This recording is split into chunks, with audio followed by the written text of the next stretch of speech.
Joe Rogan Podcast. Check it out. The Joe Rogan Experience. Train by day, Joe Rogan Podcast by night, all day. We're on. So what's up, man? How are you? Thanks for having me, Joe. I'm very My excited pleasure to be here. It's always interesting to meet somebody that you only know from their tweets. You know, I only know you from your tweets, which I found very interesting, and then I started reading your book or listening to your book where another person reads it, and I've seen some interviews of you, so I thought it'd be fun to have you in there. Cool. Have a little chit-chat. Great. Thanks for having me, Joe. My pleasure. So you just got back from Ukraine? Yeah, I know. I'm totally throwing a wrench in the agenda. No, there's We're no supposed to talk agenda. about cancellation or whatever, but yeah, for a bunch of reasons, I just up and went to Poland and Ukraine to see what was going on there. So this was just your own idea to just take a trip? Not totally. One of the gigs I have a gig at a DC think tank, and one of my colleagues who's done like real in the field correspondent work before proposed a trip, and a bunch of people expressed interest, and I'm basically the only one who didn't wimp out and and went with them. So it's just you and this one guy? And we had, drivers and fixers and stuff, because I don't speak any Slavic languages, and you basically need it to sort of navigate that world. And also, in a wartime economy, regular transport doesn't work, so you need to get around somehow. And so we tended to have a driver usually. So what is that conversation like? So when someone says, "Hey, let's go to Ukraine," Yeah.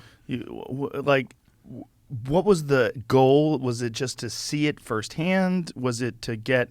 Is there any information that you can get when you're on the ground that would sort of clarify the situation for you? Yeah. I mean, we can get into this, but I think the view that you see of Ukraine from the United States, I think, is so blinded by both American domestic political, priorities and the whole kaleidoscope that is the Twitter experience. I felt you have to go there to see the real thing, and it's history with a capital H in the sort of, Francis Fukuyama sense of, this is a real invasion, the likes of which we haven't seen in Europe in 70 plus years, and it's just something that. I've lived in Europe. I have an EU passport, so I feel a little bit European in that regard. So I think I engage with the story a little bit differently maybe than Americans do. And so I felt I just had to go there and see it for myself. So when you went there, was this idea related at all to business, to your... Oh, no. So this was just for your own edification? Well, I did. I am doing a story. So there's a publication that I occasionally pitch stories to called Tablets, a Jewish magazine. The Israelis are doing a bunch of stuff on the Polish border to get Jews out. And so there's a whole Jewish angle to the story. And then also so I have a Substack, which I should probably plug, I guess, the Pull Request. What is it? The Pull Request. Pull, P-O-L-E? Yeah, P-U-L. It's like a P-U-L? nerdy term. Yeah, P-U-L. A pull request is like when a coder is actually coding a piece of software. It's like they request that the main code base pull from them. And so it's like saying, hey, read my shit and like integrate it with your shit. Oh, okay. And so in some sense, it's like it started as similar to my book. Like, I've worked in tech for a long time. I've had a whole career in the advertising industry. I was an early member of Facebook's ads team, which is what the book is about, which we'll probably get to. And the thought was I wanted to give a perspective on tech from the insider perspective rather than the outsider perspective. And from there, it's gone into religion, culture, and then now even geopolitics as my interests kind of meander through the world. So you went there partly to write about it Yeah. for your Substack, but... I mean, the only reason you can justify going, right? Because again, and it's funny, Jay, this is one of the things, I almost, if it hadn't been for this and also this other consideration, I probably would have pushed on to Kyiv, actually. Really? Yeah. But your producer, like I emailed him from Ukraine, and he's like, dude, like I'm here, like it's hard to get out, like can we do this during Zoom? And he's like, no, absolutely not. And I briefly considered, Joe, I wasn't really going to do it, but I briefly considered just going to Kyiv and then pulling the power move of like, I'm in Kyiv, I cannot leave. We have to do it remotely. We would have to do it another time. Then. Yeah, exactly. But I didn't want to run the risk of that, and I wanted to do the show. And so I started hauling ass back. It would be interesting to have you on Zoom with bombs going off in the background, though. That Or would air- suck if you died on Zoom while we're in the middle of a podcast. It would suck, but I have to say, from the cold-hearted, marketing perspective, it'd be great for engagement. Not for you. Not for me. It's not like you're going to capitalize on that. Yeah. So how many days were you over there for? I was there about a week and a half. So I spent a lot of time on the Polish border. So getting to the serious side of the story, which I know we're joking, sort of gallows humor, but it's a very serious story. There's a whole refugee situation going on. So about 10 million Ukrainians the UN has declared are displaced. And that means either internally they've moved around Ukraine or externally they've left. And so a quarter of the country is basically a refugee at this point. Wow. I know. And So how many it's like people it's is like that? day 25 or day 26 of the What is the entire population? It's about 40 million. So we're talking about 10 million people that are refugees. Holy shit. Over 3 million of which have left Ukraine at the last count, which is a big number.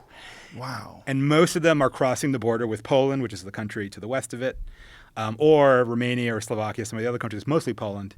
And so the trip actually started. I flew into Warsaw, and my first experience of like, this is not normal little Disneyland Europe. You go to the Warsaw train station, which tends to be the terminus for a lot of the refugees that come across the border, and it's basically a refugee camp. The upper floor of the train station is taken over by families, and every family has like a blanket maybe half the size of this table. And one of the interesting things about the Ukrainian refugee situation is that it's almost all, like, I'm talking like 80-90% women and children. The Ukrainian government doesn't allow any male from the age of, I think, 18 to 60 to leave. And also many Ukrainian males are just volunteering. They don't want to leave. They want to fight for their country. And so whether you're in the Warsaw train station or whether you're standing, as I was standing many times, at the actual border watching them walk across, it's literally, a mother in her 20s and 30s with like 2 or 3 kids in tow, maybe a cat in a carrier with like a little rolly bag, and that's it. Just picture an unending stream of that walking across the border. They're walking because usually they don't, well, some of them probably did walk to the border, the most desperate ones. They usually don't walk. They take some conveyance, either a train or bus, but getting those through the border is basically impossible. So they literally abandon however they got there and just walk across. How many people are there that are like you, that are observing and just witnessing? There's a good number of journalists, particularly in the western part of Ukraine, which is relatively safe. It wasn't like I was there with bullets flying around me or anything like that. I was joking with friends like, I don't know that this is any more dangerous than walking across San Francisco's Tenderloin, to be honest, in the scheme of things. So it wasn't like that dangerous. So, but there's a lot of journalists in the western part. There are some journalists who are in the dangerous parts. Isn't Sean Penn there? I think he's been there this entire time. Yeah.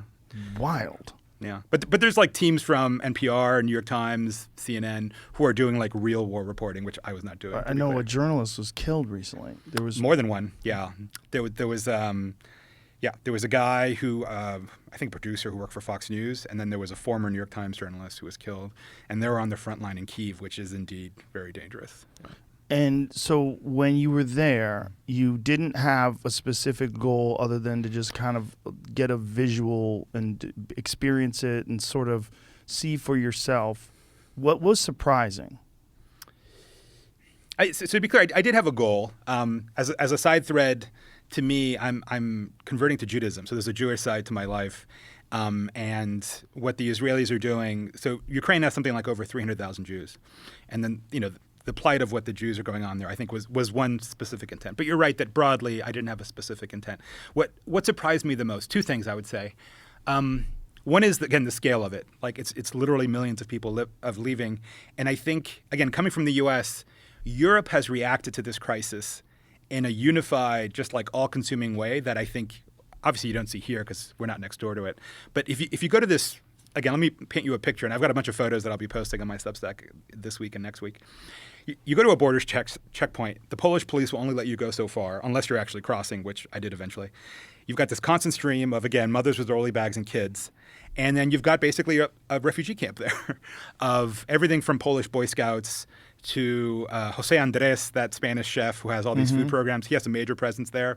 Every stop, there was basically his World Food Kitchens, or whatever it's called, serving up food. And then those who are ill get tended to, and then they have buses going to another larger refugee camp. And then there, they try to find rides for them and sort of sort it out. And what's fascinating is that, the Polish state has pretty good state capacity. There's a lot of firefighters, police, soldiers, like there's a lot of, but the actual care for refugees, like the food, the chocolate bar the kid gets, is mostly or almost exclusively volunteers and NGOs.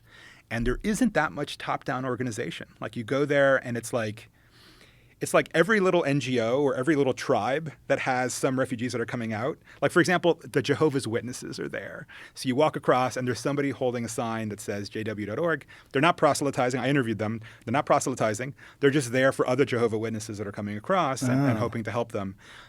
Once again, you've got some Jewish charities that are helping the Jews that are coming across. I talked to somebody whose child had cystic fibrosis and they have a foundation and they're helping because a lot of the people are infirmed and those are the ones hardest hit by war because you've got a 24-hour train ride. You've got someone who's ill and needs medical care. How do they get out? Right. That can often be difficult. So I think that's one big surprising thing. And then the other surprising thing was in Ukraine itself. Like I've been in conflict zones before, like the West Bank, North Ireland, the Indian-Pakistani border, places where things are a little bit spicy, but never in a country at war. And I think, war in the United States, certainly in my life here, right, has not been a direct experience. The U.S. has wars. We're involved in a bunch of conflicts now.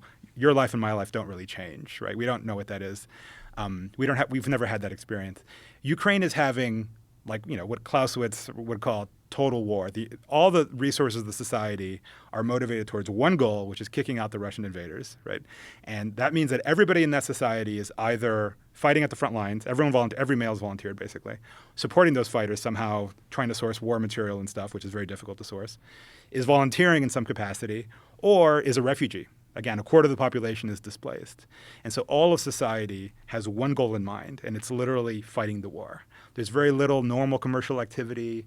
And again, I've never experienced that except through history books or films about World War II. So I don't think anybody has. Right. It's such a strange time because it's a time where you're seeing history play out in a way that we didn't think was going to happen again.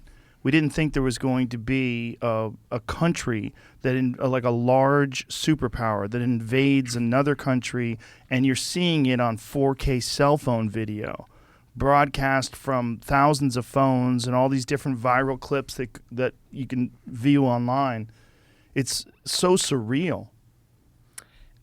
It is. It's unbelievable. I just saw a piece came out that in Kharkov, which is a city in the east, that's, I think, Ukraine's second largest city. It's been encircled and besieged and shot at for weeks now. Civilians are basically living in the subways, taking shelter, and they've been there for weeks, and they're just living in the subway. It's too dangerous to go up top. Or, the real, if we're rattling off the set of atrocities that are basically happening, there's a city called Mariupol, which is on the Sea of Azov, it's on the coast. And it's strategically important because it's in between two Russian fronts. And the Russians are literally destroying the city. They've shelled a drama theater where people had taken refuge in. They've bombed a maternity hospital. A lot of photos of that came out. People are experiencing hell. There's literally dead bodies in the street, and they don't bury them because it's too dangerous to go up top and try to bury them, so they just let them rot on the streets. It is hell on earth that's happening there. And again, as you said, it's happening, it's the first Twitter war in which you can actually see these videos in real time, and it's not that far away from Europe.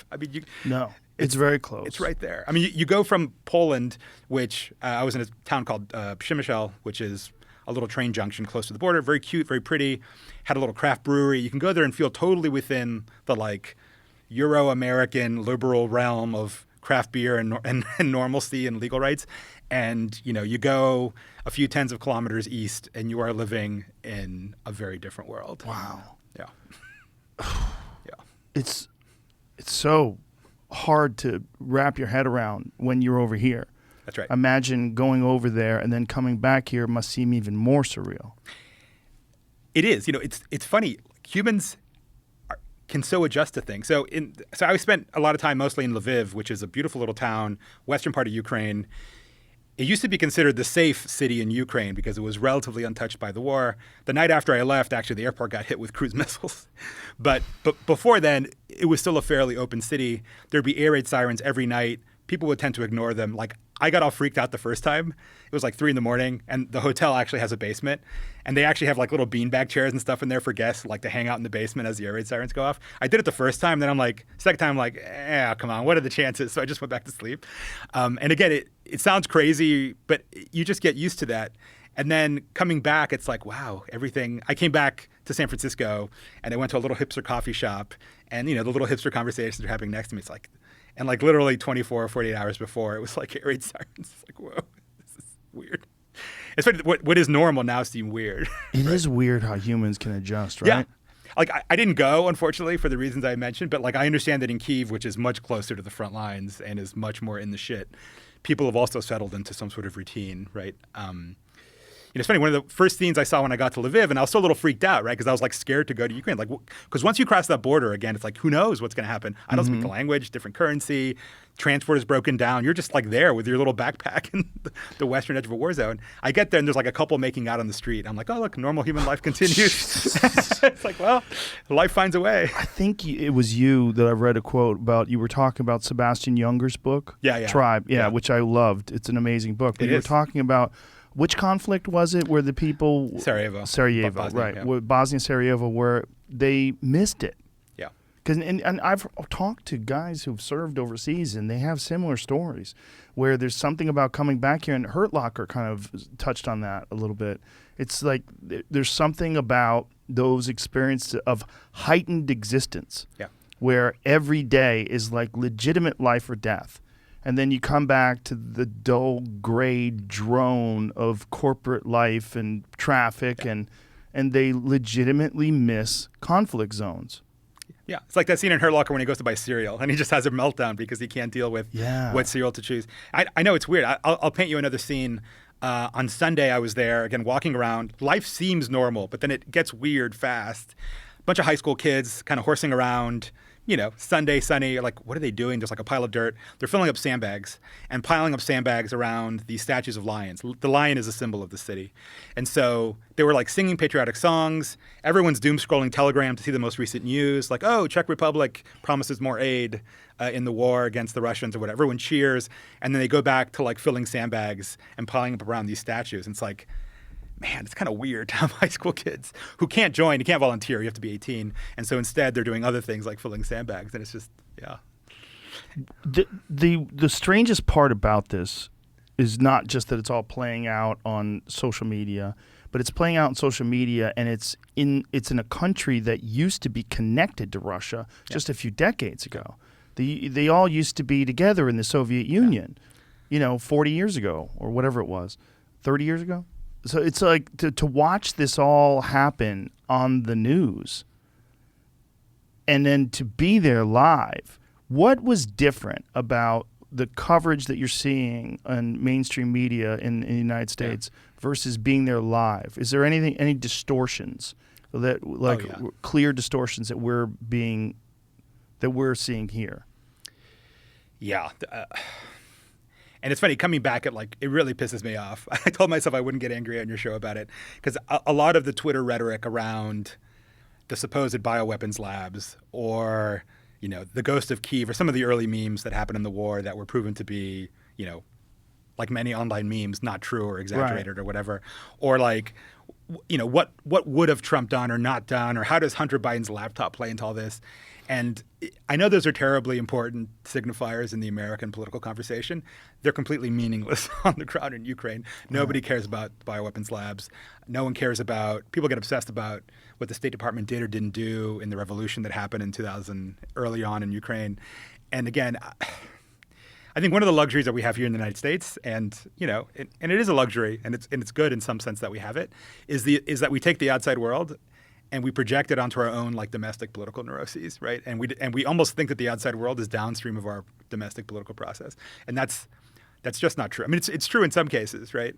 And certainly the U.S. has impact on the world overseas, but it's just not the case that a lot of the Twitter rhetoric you see is remotely meaningful. That's at a high level. Another thing I think it missed is like the level, like the surprise that met everybody. And like I'll admit, I knew very little to nothing about Ukraine before this. It's just not a region of the world that I know much about. I don't speak a Slavic language. I speak other languages and been in other parts of the world. So to me, it was very novel to go there. And I have to say, I went there with a good helping of ignorance. But one thing, once I got there, I realized, man, the Ukrainians are super nationalistic. They see this as their national project, right? This to them is like a nationhood birthing moment. Like they are committed to remaining free of Russia. And I'm not a military guy. I'm not going to make predictions about the war. I just don't see how the Russians can hold such a country. It's huge, by the way. It's like the size of Texas. And east to west, it's longer because it's kind of a flat country. So it's a big country. I don't think the Russians came with enough guys to actually control most of this country. And I think most of the country It's funny. I was talking to a hacker dude, like a nerd dude, who is like denial of service attacking a lot of Russian websites and trying to knock them down. There's a whole cyber war going on, right? And he's just like this nerdy kid who's like on the anonymous chat channels and like doing all this stuff. And he's telling me this whole nerdy walkthrough of how he does it. And at the end, he just looks at me with a steely glance and goes, "We will win." My fixer, my translator in Lviv, who young gal, university student, studying computer science, like a college student, right? Very carefree, very charming, very positive. She would end her conversations the same way: "We will win," right? There's a level of commitment there that I think the rest of the world, certainly Putin, has underestimated in terms of the Ukrainians. So do you think that he thought he was just going to go in there and it was going to be like Crimea? They would sort of roll in and everybody would sort of give up and they would control the state? That seems to be the case, that it was supposed to be a decapitation exercise in which, Kyiv isn't that far from the border. I mean, it's a few tens of kilometers. They would just roll in, take out the current government, kill Zelensky or whatever, sideline him, and that would be the end of it. And that is absolutely not what's happening. When you see the trucks rolling in very obviously on these roads, and then you see these guys with missile launchers standing on the sides of the road shooting at the trucks, you're like, who planned this? This is a terrible like, did you think that they were just going to see the trucks and go, well, we don't want any part of this. Let's just get out of here. Right. It seems like a crazy plan. Like, if you're expecting any sort of resistance, that seems like suicide. Just drive on a very obvious straight path where there's things to hide behind, where people are hiding behind it, launching missiles at armed carriers. I mean, that seems to be the current Ukrainian strategy. You don't see a lot of counteroffensives. They're not taking back cities because that would require a lot of armor that they don't have. But you see a lot of bloodletting and of basically hitting their supply lines behind the front lines in exactly the way that you're saying. You've got a bunch of trucks coming with fuel and food, and they just annihilate the entire column. They just take out the entire column. I had Mike Baker on, who was a former CIA operative the other day, and he was trying to lay out what he knows about it from a foreign policy perspective from his years of service. And he was the way he was laying it out was not pretty. When he was talking about the possibilities and the options, like how it could possibly play out. What did they think on the ground? Like, did they have an idea of what could happen or how it could happen? I wouldn't claim to know what the Russians are thinking. I'll say this, though. No, I mean the Ukrainians. How do they um, think it's going to play out? Do they think there's going to come a point in time where there's enough losses where Russia has to decide to either escalate to a nuclear option or leave? I think the Ukrainian on the street just thinks that they're going to hold out forever and that the entire nation is unified and they're just not going to give in. I think that's what the thought is. And by the way, who came up with the genius idea? The whole Ukrainian mud thing, by the way, having traipsed around Western Ukraine is real. What is that? There's actually a Russian name for it that I won't try to pronounce it because I'll mispronounce it. But there's actually a Russian name for mud season in Ukraine because it's a very fertile place. Like, it produces an enormous amount of wheat and other crops. And it's just very muddy. And so when you have the winter thaw, right, the ground is this like completely consuming mud that if you step in it, you're sucked into your ankle. And if you might wonder, like, why are the Russians on the road? It seems like totally dangerous because they'll get stuck in the mud otherwise, right? There's all Jesus. Yeah. There's all these videos of like a column of like 4 T-72s up to their tank tracks in mud, and they just can't get them out because the mud is that thick. And holy shit. It's going to be mud season for months now. Right? Up until summer, until it dries out. It's a very gray, like at night it gets super fucking cold, but then it heats up during the day and the mud just turns into ooze. And so you can't get off the road. Right? So what the fuck are the Russians going to do? I don't know. I read an article that was saying that they need at least a minimum of 500,000 people if they really wanted to occupy Ukraine. Right. So they would have to take 500,000 people out of Russia and move them to Ukraine to start running things. And you'd have to run everything. You got to run the utilities. You have to run the government. You have to run everything. And that's more than 2x what they currently are. I think their original strike force was something like 200,000 soldiers. So they need a lot more people. I think what they're probably going to do, and again, I'm not a military guy, but they're clearly trying to consolidate in the east and join some of their thrusts on some of what they already control between Crimea and the Donbass, which has had a separatist movement for a long time. They're obviously trying to coalesce that, and I think they're less obsessed with taking Kyiv, in which they've made no progress. I've stared at the map every day now for weeks, and that seems to be what's going on.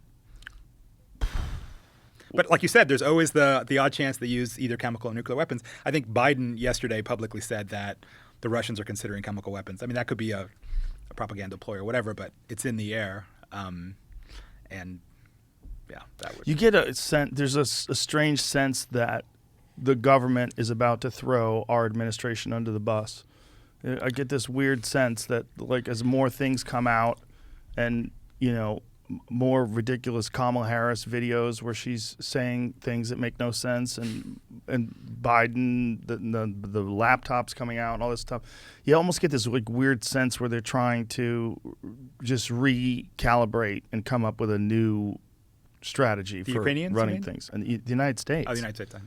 Like, I'm looking at how this is all playing. I'm like, there's no clear. When he's saying they're about to use chemical weapons or nuclear weapons, like, what does that mean? And what happens if that happens? Right. And then you've got Trump saying, what I would do, I would show them strength, and what I would do, they wouldn't fuck around with me. And you're like, this is terrifying. Like, our whole situation doesn't have any bright paths. There's not like, this is what needs to be done. And this is how the Ukrainians can bring about peace. This is how we resolve this thing between Russia and Ukraine. There's no clear path. Yeah, there seems to be no vision there. Internally, what I can say is that the peace, the sort of the conversations that have been happening between the Ukrainian and the Russian government is something that's followed a lot.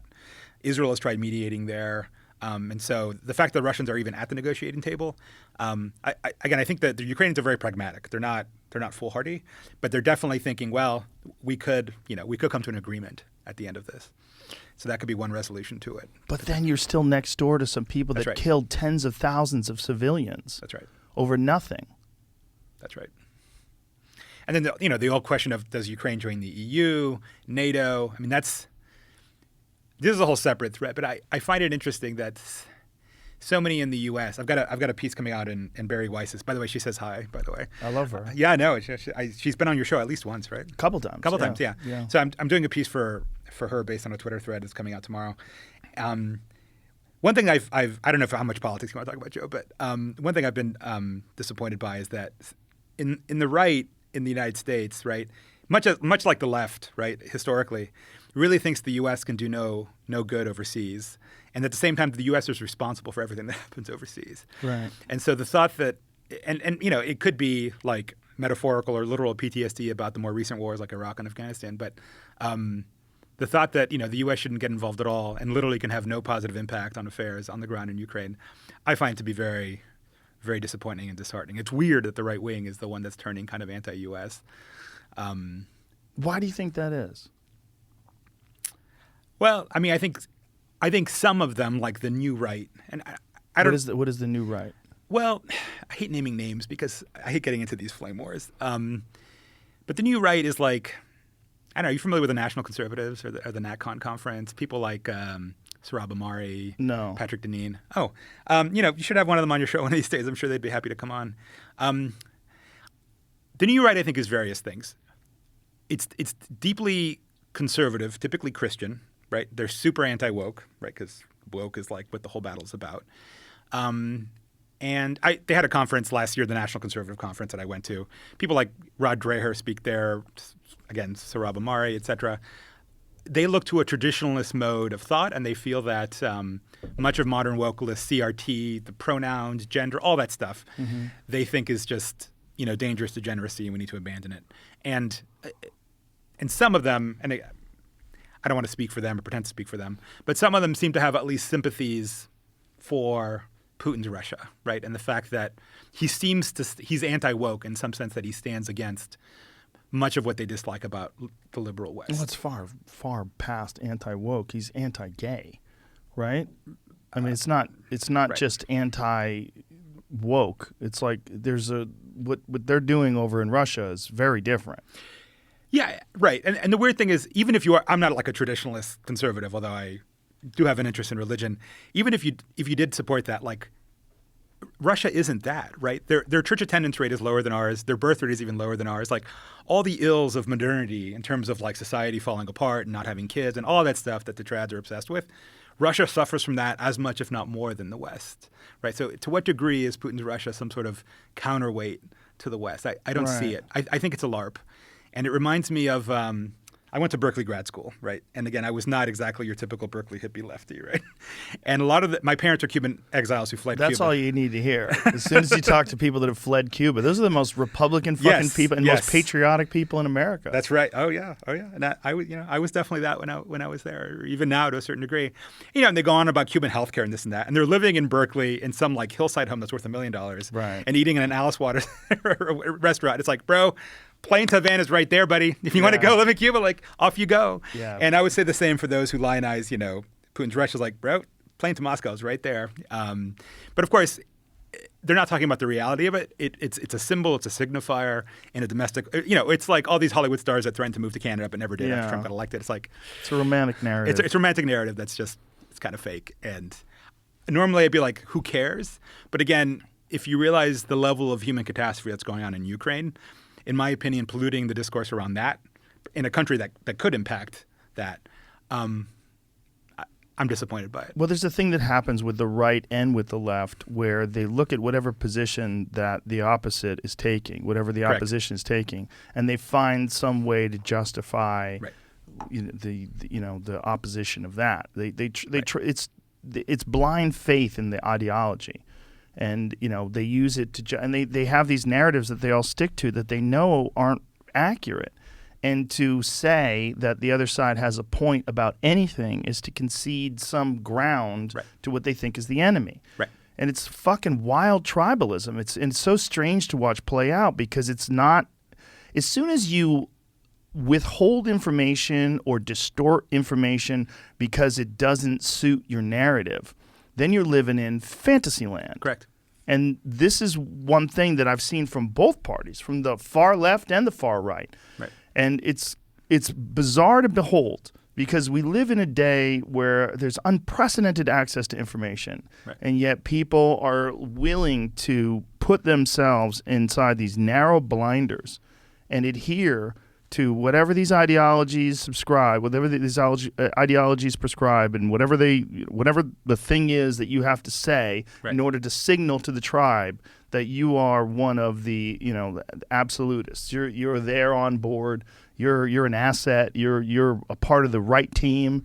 It's bizarre to see because it's really just an advanced form of tribalism enhanced by echo chambers. Right. And it's anti-tribalism. You have to be against certain things, right? So there's this whole meme about the current thing being Ukraine because a lot of the people who are part of the kind of liberal Borg that supported CRT or BLM or choose your woke thing that you hate, right, are now flying the Ukrainian flags and being pro-Ukraine. Right.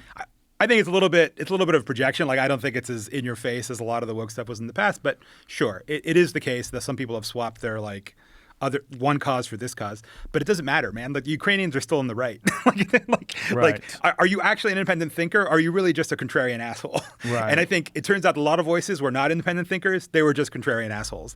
And so now they've just contrarian themselves into another position without really thinking about it. And again, like it wouldn't matter if it's just Twitter bullshit, but it's actually like a real war going on. Yeah. And that's why it pisses me off. Well, there's a weird narrative that, Ukraine is filled with Nazis. Yeah. Like how many Nazis are over there? I don't know. I do believe that I've read in multiple channels that there is some sort of a problem that they have over there with neo-Nazis. But that doesn't mean the whole country is filled with Nazis, and that doesn't mean it makes sense that Putin entered and invaded. And it's not the reason why he invaded. It's not like he invaded to stop Nazis. Right. He invaded to control another country. Right. It's a little ironic to try to denazify a country whose president and defense minister are both Jewish, right? Right. And but yeah, I mean the Nazi thing in the eastern part of the country is real. I mean it's not an invention. But again, I think it's one of those sub memes in the Ukraine thing that gets played up for internal purposes that isn't terribly impactful on the ground. Well, when you see people talking positively about Russia and positively about Putin, like. And haven't actually been there. Like, how infuriating is that? It drives me nuts. Like I said, it's like debating hippies about Cuba 20 years ago in Berkeley. It's like, dude, you're talking about an invention, like an illusion that you have, has nothing to do with reality. Like, that's the weird thing. Both on left and right, the people who actually shit on America the most and think that it's like the shittiest place on earth, in my opinion, are typically the ones that could never live outside of it. are the ones that literally you cannot imagine anywhere else except the American construct. But that's also one of the beautiful things about America is that it allows people like that to form those illusions. Oh, sure. I mean, they're free to have whatever dumb opinions they want. Yeah, because you have the freedom to be stupid. Right. Yes, you that's really right. have the freedom to be delusional. And right. if you want to have the freedom to be incredibly creative and innovative and be a groundbreaking person in whatever industry you choose to advance in, you also have to have the freedom to just follow stupid ideas to their fucking event horizon. Yeah. And that's one of the things that makes America kind of cool. Fuck yeah. Well, yeah, it really does. I mean, as dumb as people, I mean, you have to have all of it, and you have to have a lot of that stupid fucking thinking and cult-like existences. They have to be there just so you can realize how stupid I'm going to take some the of your rest French us. press. Please have some. It's good stuff. Dude, your coffee game, Joe, is incredible at this Thank place. you. Between the turmeric latte and this stuff, and then Yeah. French press, it's amazing. Black Rifle coffee. It's good shit. Oh, is it Black Rifle? That is, yeah. So, I mean, how much has this changed your thoughts about? I mean, people you have priorities in life, and you have things that you think are important, and you have you have this view of the world, and then this breaks out, and then you go over there, Yeah.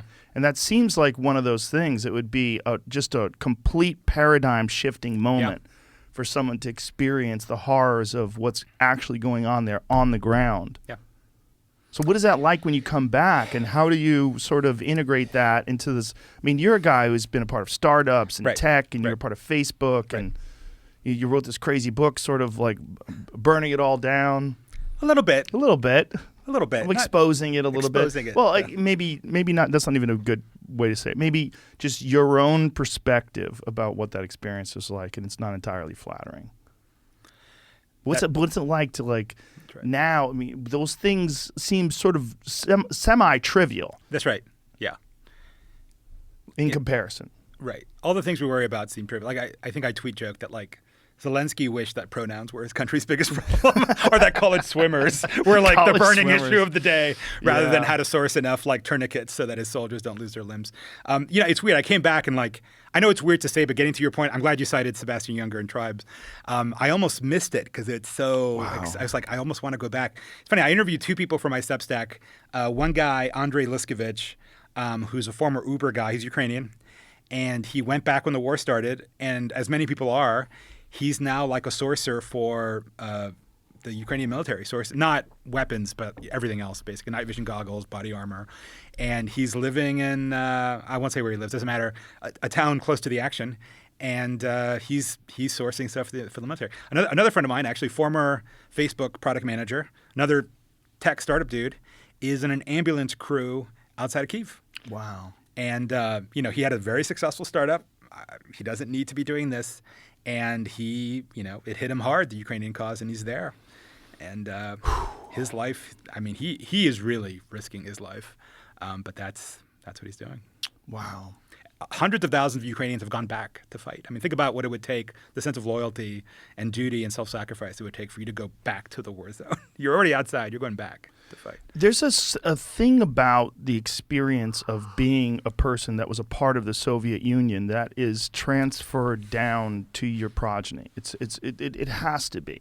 There's an experience about the history of Russia, the history of the Soviet Union. If you follow from World War I and World War II, and it is a long, long history of horrible conflict, and they're prepared for it far more than anyone in the United States. Like if the United States got invaded by Canada, I mean, it's just maybe Mexico is a better. Excuse me, we're invading. yeah. Canada would be very polite about their invading. But if the cartels controlled Mexico to the point where they said, you know what, we have enough military, we have enough money, we've been selling people fentanyl for so long, we're just gonna fucking take over New Mexico and take over Nevada and take over Arizona. How many people would fight? I mean, how many people would flee? How many people would stand their ground? How many mayors and how many world boxing champions, like the Klitschko brothers, who are and Lomachenko too is one of the best boxers alive. There's so many people that are over there that are these prominent public figures that have flak vests on. Yeah, and they're over there with bulletproof vests and they're fucking armed to the tits, and they're fighting. Yeah, it's a different world. Russia has this long history, and the Soviet Union has this long history. All of those countries that were a part of the former Soviet Union have a long history of war, a long history of conflict. Yeah. And I think that's why a lot of these countries are helping out the Ukrainians, right? Because Russia was the big bully that dominated that part of the world for many decades. And here they are trying to crush another country. Or in Miami, for example, downtown, a lot of the buildings have the Ukrainian flag colors. And it's like, what the hell does Miami have to do with Ukraine? Well, a lot of Cubans whose country was behind the Iron Curtain and was kind of crushed behind the Soviet or Russian boot. And they're like, what the hell? I think you're definitely onto something. There's something about people that have some sort of tragic history to their family, either directly experienced or subconsciously through their family. That like we were on my family's had 3 sets of passports in 3 generations. Like there were Spanish immigrants to Cuba, the revolution came, they all fled to the United States. Like this business of like leaving with nothing. Like my father used to lecture me about coming to this country with like literally nothing but three things in his pocket. And so I think that marks you, even though I didn't directly experience that. To be clear, I was born in this country, but I think that marks you in a way, and you understand it could all we have are like faded photographs of life in Cuba. And a lot of these Ukrainian refugees, they're going to go through that exact same experience. I'm in the middle of rereading Malcolm Gladwell's book Outliers, and there's a part of that about conflicts in the South and honor cultures. Yep. There's a part about these people that came over from Europe and from the UK that were herders. Yeah. And there are these herding families and tribes who established these communities in Appalachia and all these sort of mountain areas who murdered each other at a scale that's what he was talking about. There's this one area where there was no more than 15,000 people. They recorded 1,000 homicides. I'm like, this is wild shit. And how this mother was saying to this son who was involved in this family feud with this other family, they had been murdering each other back and forth. He was screaming in agony, and she said, shut up and die like a man like your brother did. Oh. And so the guy closes his mouth and just winds up bleeding out and dying in silence. Because his mother was screaming at him because she was so accustomed to people dying from gunshots that her own son dying in front of her. Right. The real problem was him being a bitch. Right. Which is fucking wild. Right. And what Sebastian Junger talks about in tribes, in these people that develop these intense bonds with people that they're in conflict with, that these states of humanity that occasionally exist when people are in extreme situations where life and death is a daily experience. Yeah. It changes everything. Yeah. It changes the fabric of reality. Yeah. And when when we don't have that for whatever reason, this is the grossest part about humans. There's a certain section of society that seeks conflict in the most preposterous ways. Right. And as our society has become softer and softer, we get angry and upset about some of the dumbest things possible, whether it's pronouns or whatever it is that's the current, outrage du jour. We're fucking weird. Like, human beings are very weird that we almost exist at our best state when we are in some sort of life or death scenario. Yeah, I don't know if you've read Fukuyama's book, End of History, which is very mischaracterized generally, but he has a final chapter in which he has a quote that I think about that more or less expresses what you're saying, which is, humans will struggle for the sake of struggle, and if, democracy and liberalism won in the previous generation, then they'll fight against democracy and against liberalism, if nothing else for the sake of struggle, because they refuse to live in a world in which heroism of some form is impossible, right? And that was... People mischaracterized that book as they thought he predicted some sort of liberal democratic utopia. He didn't at all. In fact, he warned that we would tend to revert to non-liberal and non-democratic ways of being just to recapture that feeling. And I do think that there's something about liberal, and I mean like little L liberalism, not like the left of the political spectrum, to be clear. I think there's something about liberalism that needs an illiberal antagonist to keep it in check. Right? Yeah. It's only when you're fighting against some outside illiberal force that in some sense you can maintain the discipline that it takes. And without that, it tends to degenerate into fights over pronouns or whatever. Before Ukraine happened, I was talking with a friend of mine about some preposterous woke shit, and he goes, "We need a good war," and I was like, he was like half joking, And we were chuckling about it. He goes, we need a good war. We need some of these blue-haired people to see fucking rockets flying into schools and go, hey, this is the real conflict. Now we're all united together, and let's abandon some of this nonsense that we've been fucking squabbling over. Fukuyama says the exact same thing in the last chapter. It'd be good for a liberal democracy to have a war every generation. If you look at Israel, for example, they have a lot less of this because they do have these wars every generation. I have a good friend of mine who is my kickboxing coach back in the day. His name is Shuki. Shout out to Shuki. He lives in Israel now, and he was in America for a while. He's an Israeli. He was coaching at Majiro Gym it was in where were we? In the Valley, Tarzana, I think it was. And I went to dinner over his house once, and his wife and his kid are there, and he's playing bongos, and they're cooking, and he's like, everyone's dancing and fun. And I go, you're so happy. And I go, I meet so many Israelis that are like they love to like sing and dance and party. It's like a real life version of the Zohan, I go, what is it? And he goes, when you're in Israel, he goes, every day you could die. He goes, you don't know what's going to happen. Like Palestine and Israel have been this constant conflict. You're surrounded by all these Arab states. And he's like, any day you can die, everybody just party, party, party. When you're alive, you're happy. And I'm like, that's a strange state. That seems like we have this yin and yang of life. And it sounds so cliche to say, but without some sort of antagonist, without some sort of problem, some sort of real thing to rise against, people find nonsense to squabble over. Correct. And his thing was like, this is all bullshit. Fucking party, party, party. Like life and death is the real issue. Right. And his thoughts about Israel was, when you're over there, man, it's real life and real death. And this shit you're dealing with here is traffic. I hate my job. I hate being fat. I hate you know what I mean? It's like these nonsense problems. Yeah. It's like, I wish we were wiser. I wish, but I mean, I don't think we're really fully there yet. I mean, if you wanted to look at the human race as like a graph of progress, there's not that much time from the Vikings to us. That's right.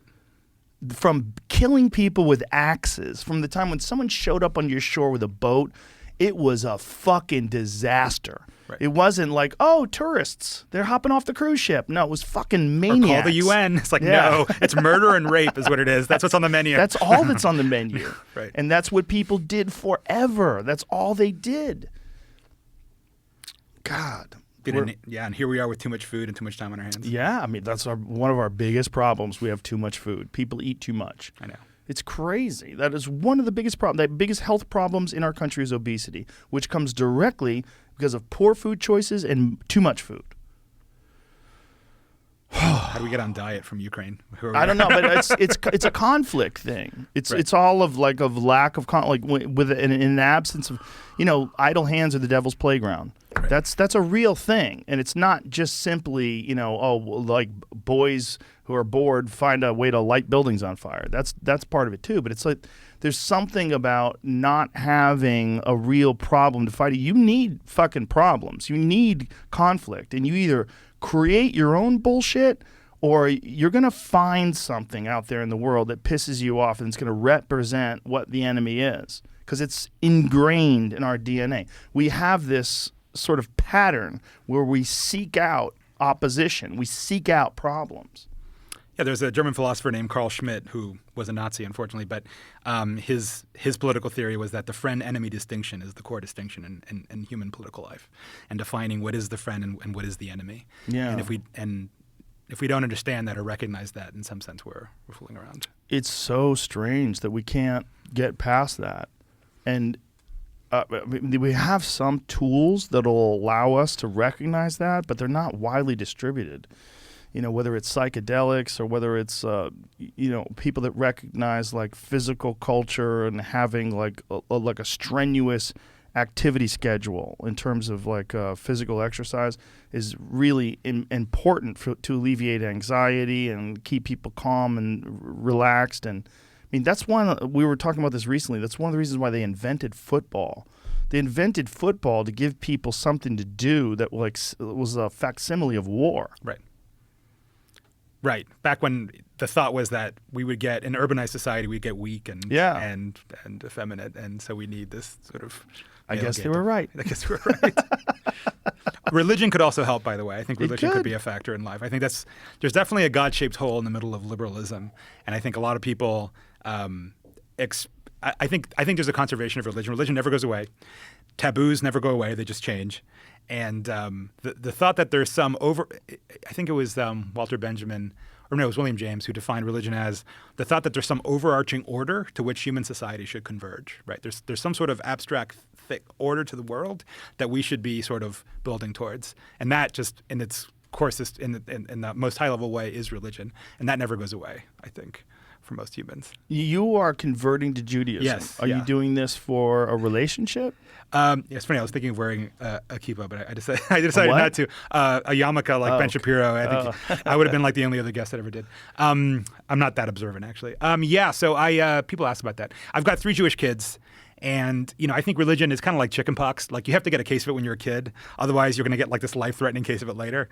And so I wanted them to be raised with some sort of religious tradition, particularly in a society. I think this is particularly bad in San Francisco and like California, which is where I've spent my life for the past 15, 20 years. Particularly in a world in which like corporations are the only functional organizations that you see anymore. Yeah. Right? Like everyone lives... Not all over America, to be clear, but in some parts, live completely atomized and dissociated from any organizing thing other than a company. And I just don't think it's normal. Even though I've spent my entire professional life inside these organizations, I don't think it's normal. And I wanted them to see something else. And the baby mama to my 3rd kid, who's Jewish, basically said, look, if this kid goes to synagogue, you're taking him, so you convert. And so I called her bluff, and I converted. And I think what I figured out now, and oh man, I hope she doesn't see this. She's probably not going to see it. I figured out that their level of religious practice is like the average of 0 and me. And so as long as I keep on going up, they're going to be more or less the midpoint. And so now they went to like Purim. Purim is this kind of very holiday, kids holiday that was last weekend. They actually celebrated that, which is good. And so, yeah. And then aside from that, I think it's intellectually interesting. Judaism is it's a very bookish. To be a Jew is to sit around on a Thursday and discuss dense texts and come up with arguments about what they mean, which to me sounds like a good time. I know it's a little strange, but that's what being a Jew is. So yeah, I kind of signed up for it, and it's been interesting so far. And you had a relationship with a woman who's Jewish, and she raised 2 different women. Yeah. 2 different women, 3 kids. You got a taste. You have a thing that you like. You have like a specific type. I don't know if I'd phrase it that way, Joe, but yeah, you could. Yeah, you have. There's what you like. You like Jewish ladies. So when that's the case, if the mother's observant, the children wind up being raised as Jewish. Yeah. And that's the thing about Jews, that the family raises the children based on the mother's religion, correct? That's the formal religious definition. Most of the time. Yeah, I have an uncle that converted. Oh, really? My Uncle Sal converted to Judaism. He married a Jewish woman. Yes, married a Jewish woman, raises children Jewish. And, it was interesting watching him because I was young at the time. I was like, I think I was 7 or 8 when he was going through this, and so it was interesting to watch. He had to take classes and go through the whole deal. It's like getting a master's degree. It's ridiculous. And then you talk to the rabbi, and then it's like, dude, when do I graduate? He's like, oh, here's another 10 books to read, and you just keep on going. It was like doing a PhD. A guy who was complex. Yeah. And so how do you have the time to do that? It seems like it was kind of my COVID project, to be honest. The branch of Judaism I'm in is not totally against using electronics on Shabbat and stuff. Like some of the actual ceremonies are actually live streamed, and so you could participate even remotely. So. Ben Shapiro told me he has to keep the lights on Friday. So that they're there on Saturday. I'm like, what? That's cheating. It's funny. I've interviewed him. We've talked about this. He's modern Orthodox, and what that means is it's kind of like what Trump's son-in-law was. He's like hardcore, full-on Jewish, but he's, obviously he's integrated with modern society. He's not living in a separate society. But the Shabbat thing, there's this restriction, and as soon as I mention anything Jewish, there's going to be like 100 rabbis in my mentions commenting on this, but that's the nature of Judaism. There's a restrictions around lighting a fire on Saturday, and electricity has been mapped to the fire restriction. And so you've probably never had this experience. I don't know if you've lived in New York, but if you go to a hospital in New York after sundown on Friday, you'll get in the elevator, and it's like you push the buttons. They don't do shit. The thing stops at every floor because you can't you can use a thing that's been left on that would work even if you did nothing, but you can't make it work. It's really complex. And so That's you can not get on complex. That's ridiculous because you're using the fucking elevator. Take the goddamn stairs if you're so 10th committed. floor. Okay, well, Take the stairs. People can do it. well, in Miami, like real estate for the lower floor condos is more expensive if it's like a Jewish building, it tends to, because you have to go up the higher stories. So Come on, it's kind of silly. here's the other thing I would say. When people talk about like, what the fuck is this, like this religion thing? They think it's crazy. The one thing that's weird about talking about religion to secular people is that like the model for religion in this country, right, is Christianity typically. Not just Christianity, Protestant Christianity. Not just Protestant Christianity, evangelical Protestant Christianity. Like if you're not a practicing Christian and you've got like Christianity thrust in your face, it's like some televangelist or somebody who wants to ban a book in Texas. And so like somehow that becomes the expression of religion in society. And for obvious reasons, Judaism is very different, right? In Judaism, like the wonky term would be orthopraxic. Like a Jew is as a Jew does. So like if you're like Ben Shapiro and you don't fucking flip the light switch on Saturdays and you follow the kosher laws and you do all this, that is being a Jew. Like you don't necessarily need to believe in God or have like a deep faith relationship. There's no Jesus, obviously, right? And so it's more a practice, a lifestyle, and a community more than anything else. And it's less about your personal relationship with some guy. Like it just doesn't matter. I think there's a default setting that people have to adhere to some sort of orthodoxy. Yeah, of course. And I think that's one of the reasons why when you look at highly educated, like tech people, for example, it's a great example. I think there's a reason why they've adhered so strongly to this like sort of hardcore version of progressive thinking, which you would call woke, right? It's permeated these atheist communities. And I don't think that's not a mistake. I mean, that seems very clear that human beings have this default setting to follow this scaffolding of morals and ethics and behavior, and it doesn't necessarily have to make sense. Like the elevator thing doesn't make sense. Well, neither does a lot of the shit that people on the left adhere to, like the fucking transgender swimmer thing. That doesn't make sense. Like there's reasons why we have males versus females competing, but there's this line that people will draw, like that's a woman, and they'll just say that flat out, hardcore. They start They start making these distinctions that are based on this rigid ideology rather than based on facts and reality. But they'll say it, and they'll say it from a position where, hey, I'm an atheist. I'm fact-based. I believe in trusting the science, except for some things. And it's really like a religion. I think you're picking up on that's exactly right. I mean, I think I've been in Silicon Valley for over a decade now. It's saturated with religion, actually. Yeah. And, they'll laugh at you trying to keep kosher or whatever, and then they'll go on for 6 fucking hours about their weird little keto diet or whatever that they're following religiously. Yeah. It's funny. I interviewed a Berkeley professor, sociologist named Carolyn Chen, who wrote a book called Work, Pray, Code. That's kind of a sociological take on this. And she mentions how so many people come to startup life and are formerly religious, but then adopt this new religion. And it's very much one of self-actualization, a lot of sort of, white person Buddhism layered on top of it. A lot of LinkedIn posting about hustle porn, about you getting more productive. And there's deep religiosity there. And hustle porn is such a good term. I know. I hate it. It's what it is. I know. It is hustle porn. It's hustle porn. God, there's so much of that. There's so much of that on Instagram. It's kind of cute. On Twitter now too, it sucks. I just really if you overpost hustle porn, I just mute you. Yeah, I'm just done with it. Hustle porn is such a weird thing to do, but I guess sometimes I do it here. I guess sometimes I talk about like motivation and like what's necessary to achieve success, but I think I do it based on my personal experiences and what I've learned that I think that you could tell people.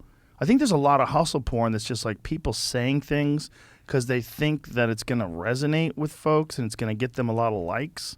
And it's going to, like they haven't really done anything. There's a lot of I haven't done anything, but I'm going to show you how to do things, people. Yeah. Which is a weird part of hustle porn. They're called venture capitalists. That's what they're called.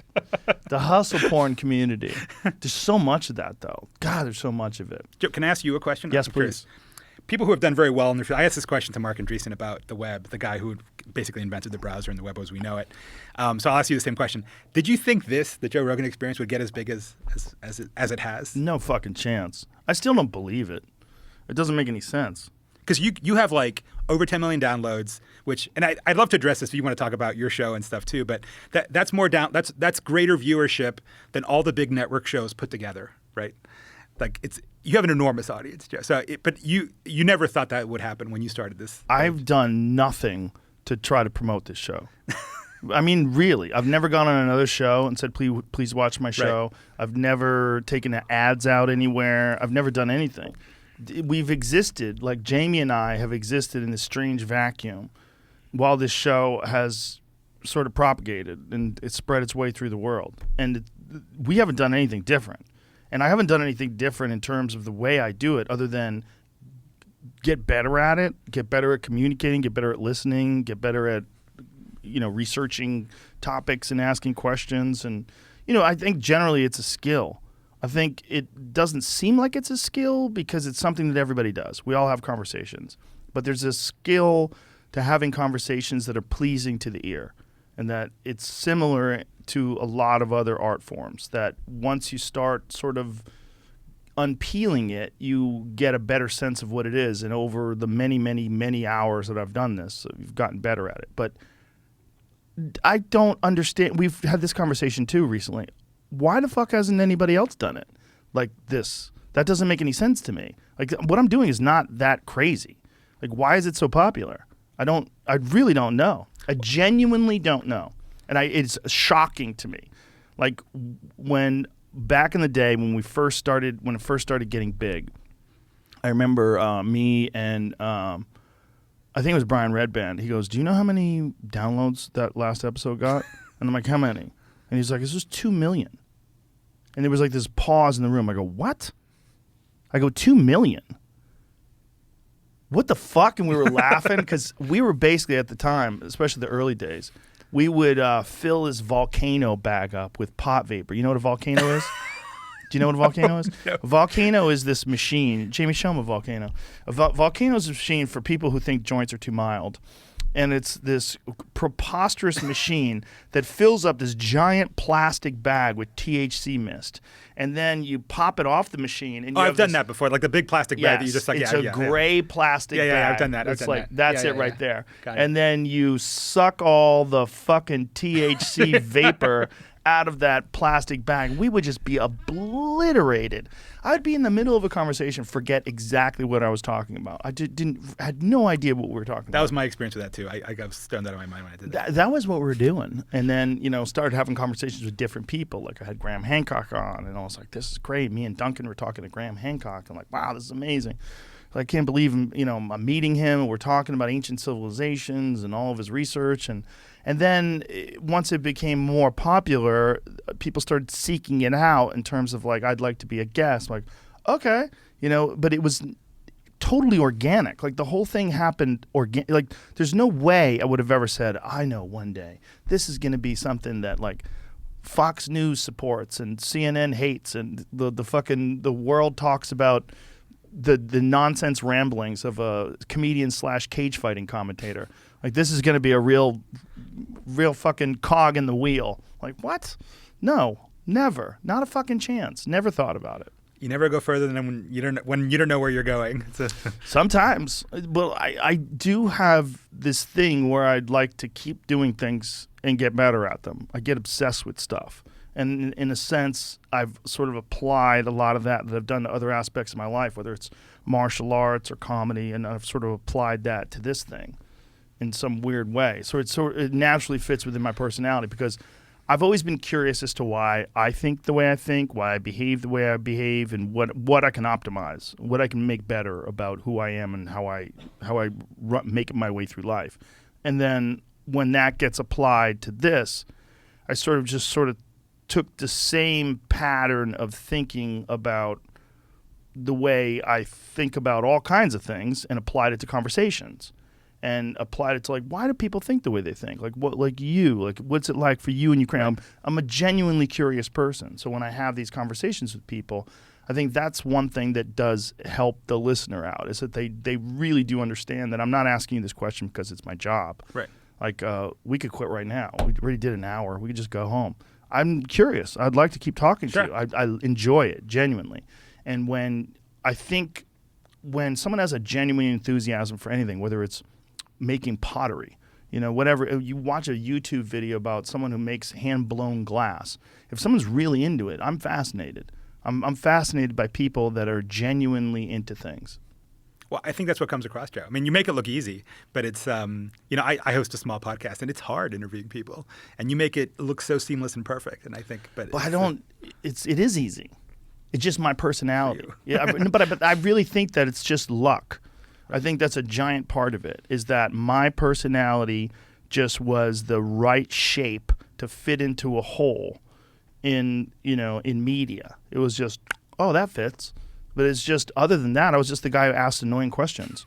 If you had me on a radio show, and there was some guy on a radio show, I was always like, well, why do you do this? What is the thing that entices you to get up in the morning? What's your motivation? What did you want to do when you first started?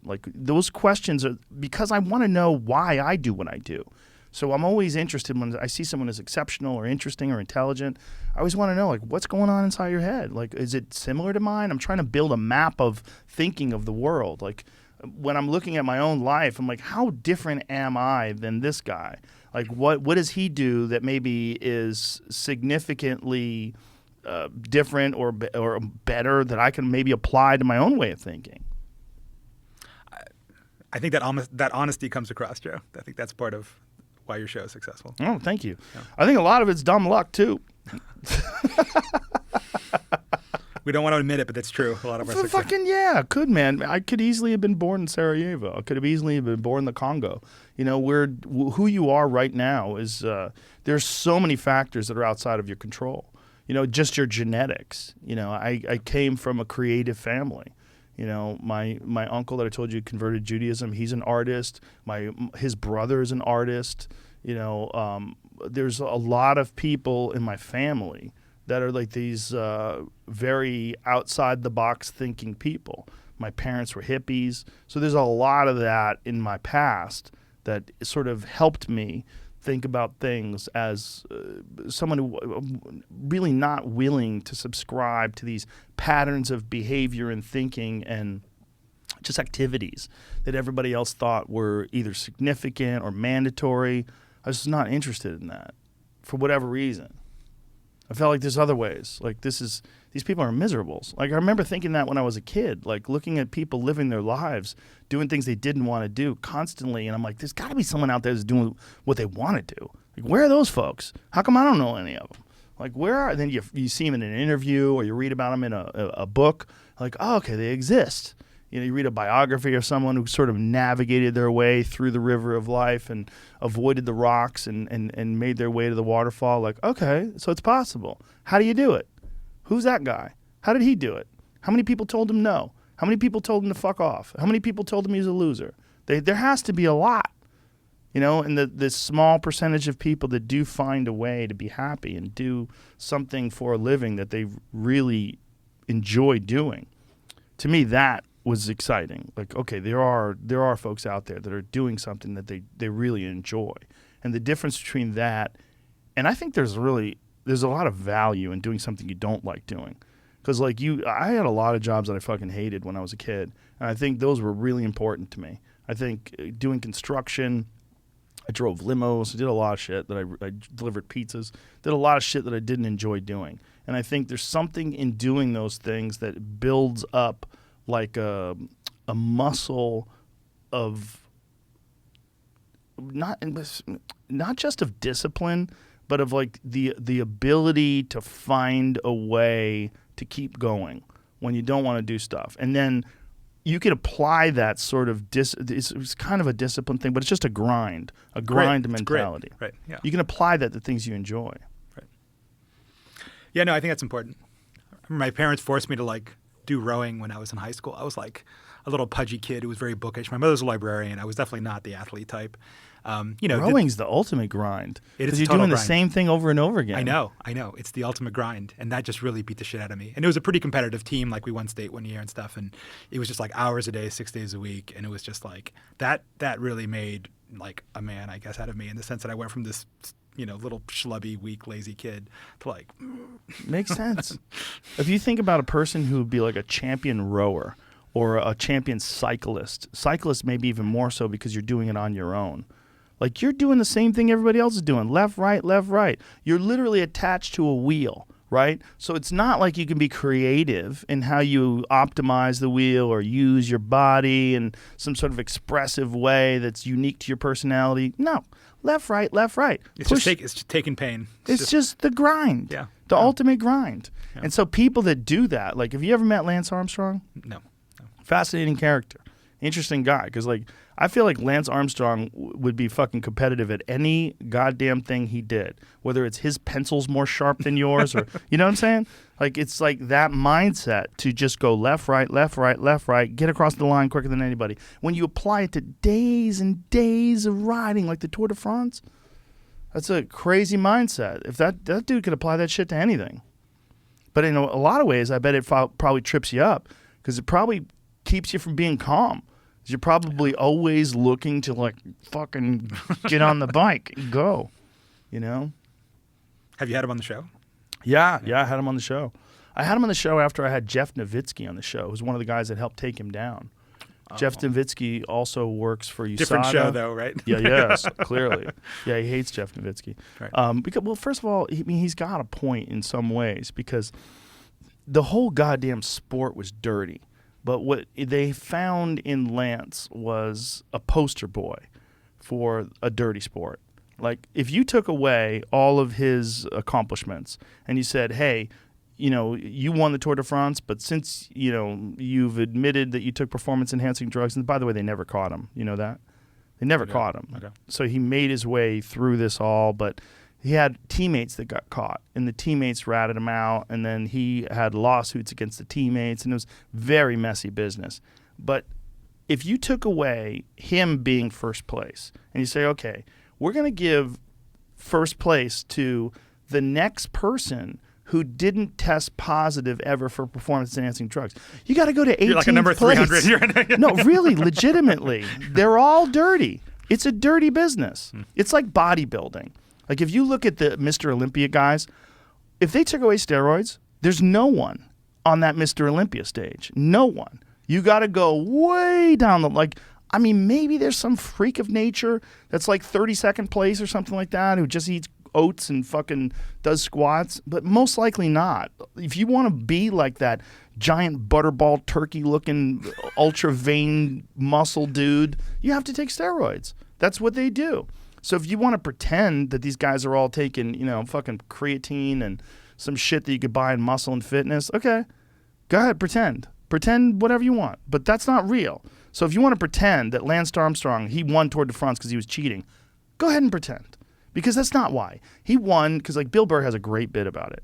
He's like, he was the best psycho. They're all fucking psychos, but he was our psycho. He was the best out of all the psychos. And they're all doing drugs, but he was just, with that said, he won while they were all cheating. Maybe he was better funded. Maybe the people that he was involved with were more scientific about their application, but... Random question. Do you think Jeff Bezos is on steroids? 100%. Oh, really? I have no opinion. I really 1,000%. don't know, but I'm just curious. Okay. 1,000%. Really? Yes. He's I don't want to say steroids. He is on hormone replacement therapy, in my opinion, because he gained a significant amount of muscle mass deep into his 40s.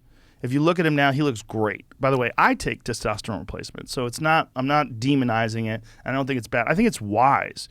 If you want your body to perform well, I think you should get regular blood work. You should do it from a very good doctor that understands hormone replacement therapy. You should be very smart about it.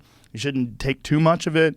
But if you want your body to perform well, it wards off diseases better. It keeps your immune system healthier. The more muscle you have and the stronger your body is, the healthier your body is. I mean, to a point, until you get to this bodybuilding range where you just look obscene. But what he looks like now is a healthier, way better, way stronger version of what he looked like when he was totally younger. ripped. He looks way he better. Looks great. Yeah. He looks great. The idea that that's bad is like, okay, well, what's good? Is it good to get fat? Well, no, you shouldn't say that because you're fat shaming. Okay. Right. You could fat shame, that's bad. But if you muscle shame, that's okay. The guy looks fucking great. Yeah, he does. Yeah. He's doing something.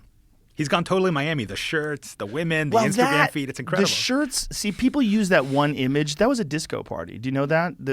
With him with the glasses, with the heart-shaped glasses, with his bombshell girlfriend. Yeah. That was They had a disco themed party for New Year's. That's why he was wearing that silly shirt. But I like that shirt. I thought he looked pretty good at it, actually. Wear it all. Well, you're Cuban. It's like, get a gold chain, bro. Like, the Rolex, the fucking ridiculous car I can't afford, all that shit. Yeah, he should wear it all the time. Fuck yeah, wear all that shit. Wear tight shirts. I think he looks great. I love Jeff Bezos. I'm not a fan of some of the things that I hear about working at Amazon. You know, how much of those are true? I don't know. I haven't looked deeply into the anti-union practices. I haven't looked deeply into the way they force workers to, like, there was an article about workers that while the tornado was coming to Kentucky. Right, they couldn't, Yeah, they weren't allowed to leave, which to me sounds like fucking insanity. And they died. I mean, that's fucking insanity. If that's true, I don't know if that's true because there's narratives that get distributed after a horrific event that oftentimes aren't accurate because they sell good and it's good clickbait. I don't know if that's true. You know, it's a hard company in terms of like what I've heard about if you're one of those people working on the floor and someone, you know, orders a French press and, you know, you have like 35 seconds to get that into a box or you have a strike. And you're peeing in like a little bottle because you don't want to take a pee break. And that sounds insane. Yeah. But, you know, I mean, if you're paid well and you understand that that's the job when you go into it and it's a really competitive environment, it's a good job in terms of like healthcare and how much compensation you get, I don't know. Right. So I can't comment on the business as a whole. But when I look at billionaires and how I like billionaires to behave, there's two I really love. I love Elon because he's fucking crazy and he lives in a $50,000 house and he has people drive him around everywhere. He doesn't own anything, doesn't own any houses, and he's one of the richest men on earth. And then Jeff Bezos, who's balling out of control. They have to take a fucking bridge apart because he wants to get his giant yacht through it. He makes the yacht so big that they can't get it through a bridge. The place where they're building his yacht, there's a bridge. You have to get out that way to get to the ocean. Is this? I think it's the Netherlands. Oh, right. I heard about this. The shipyards, yes. And they have to move the bridge. Yeah. So they have to dismantle a bridge to get his yacht. I'm like, the option to dismantle a bridge is not available for very many people. Right. You know, I just think it's hilarious. I think if there's a guy who's a super baller, out of control guy who used to be a nerdy dude who drove a tiny Honda. Like there's a video of him from 1999 where he's already worth a couple $1 billion, and he's driving this Honda around. And the interviewer asks him, like, "You're worth billions of dollars. Why are you driving this Honda?" He goes, "This is a perfectly good car." To go from that to being this, cliche. I love cliches sometimes. I enjoy them. Speaking of Elon, there's a Ukraine connection. I don't know if you know he's shipping all these Starlink units. Yes, I do know that. And it's funny, I have a Starlink unit for my house out in the sticks in northern Nevada, and I took my Starlink with me to Ukraine thinking, like, you never know, you might get stuck without internet if the Russians bomb this or that. I ended up donating it to this fixer dude because his internet was weak. But it's a big deal. Like the Ukrainians are like, yes, super Elon, because they're bringing all these units and connection to the outside world is a major challenge in a war zone, obvioally. Well, the other part is that he's offered to fight Putin. Yes. Would you mediate that? Like, if there's better. I told him that I would. I texted him. I said, "Dude, I'll facilitate your training. I'll set up your training. I'll get you the best people." I would establish. Who would you bet on without training? Who would you bet on? Would you bet on Putin or would you? It's hard to say. Elon is much bigger. He's a big guy. Have you ever met Elon? I've never met him, no. He's about 6'2". He's wide. He's a big person. I don't know how much physical activity he's involved with, but I do know he enjoys martial arts. He had a match with a sumo player at one point in time. Yeah, he's crazy. He's a wild dude. But he's so fucking smart that I feel like if you could get him training, he would pick things up very quickly. He would probably have like a few moves that he would focus in on and dial them in very quickly and probably get very good. I don't know. We haven't had very many martial arts conversations, so I don't know the full extent of how, because sometimes when people learn some things when they're a kid, those things surprisingly apply very well as they get older. They don't forget some things. Like if you have some jiu-jitsu experience when you're younger and some guy grabs you in a bar, there's certain instinctive things that are going to happen because of your training. I don't know how much he's got of that. But I do know that if he had training, he's younger, he's much bigger. Putin's smaller than me. You know, He's done a bunch of judo, supposedly. He's a black belt in judo. Putin's a legitimate black belt in judo. I've watched Putin train. I've watched videos of him training, and I can see the difference between someone who is, you know, like maybe a casual person with a rudimentary understanding of and a legitimate black belt. He's an absolute legitimate black belt. What is this? Took away his black belt. What is that? No, they gave him an honorary Taekwondo black belt. That was Taekwondo. It's not. I don't believe he has.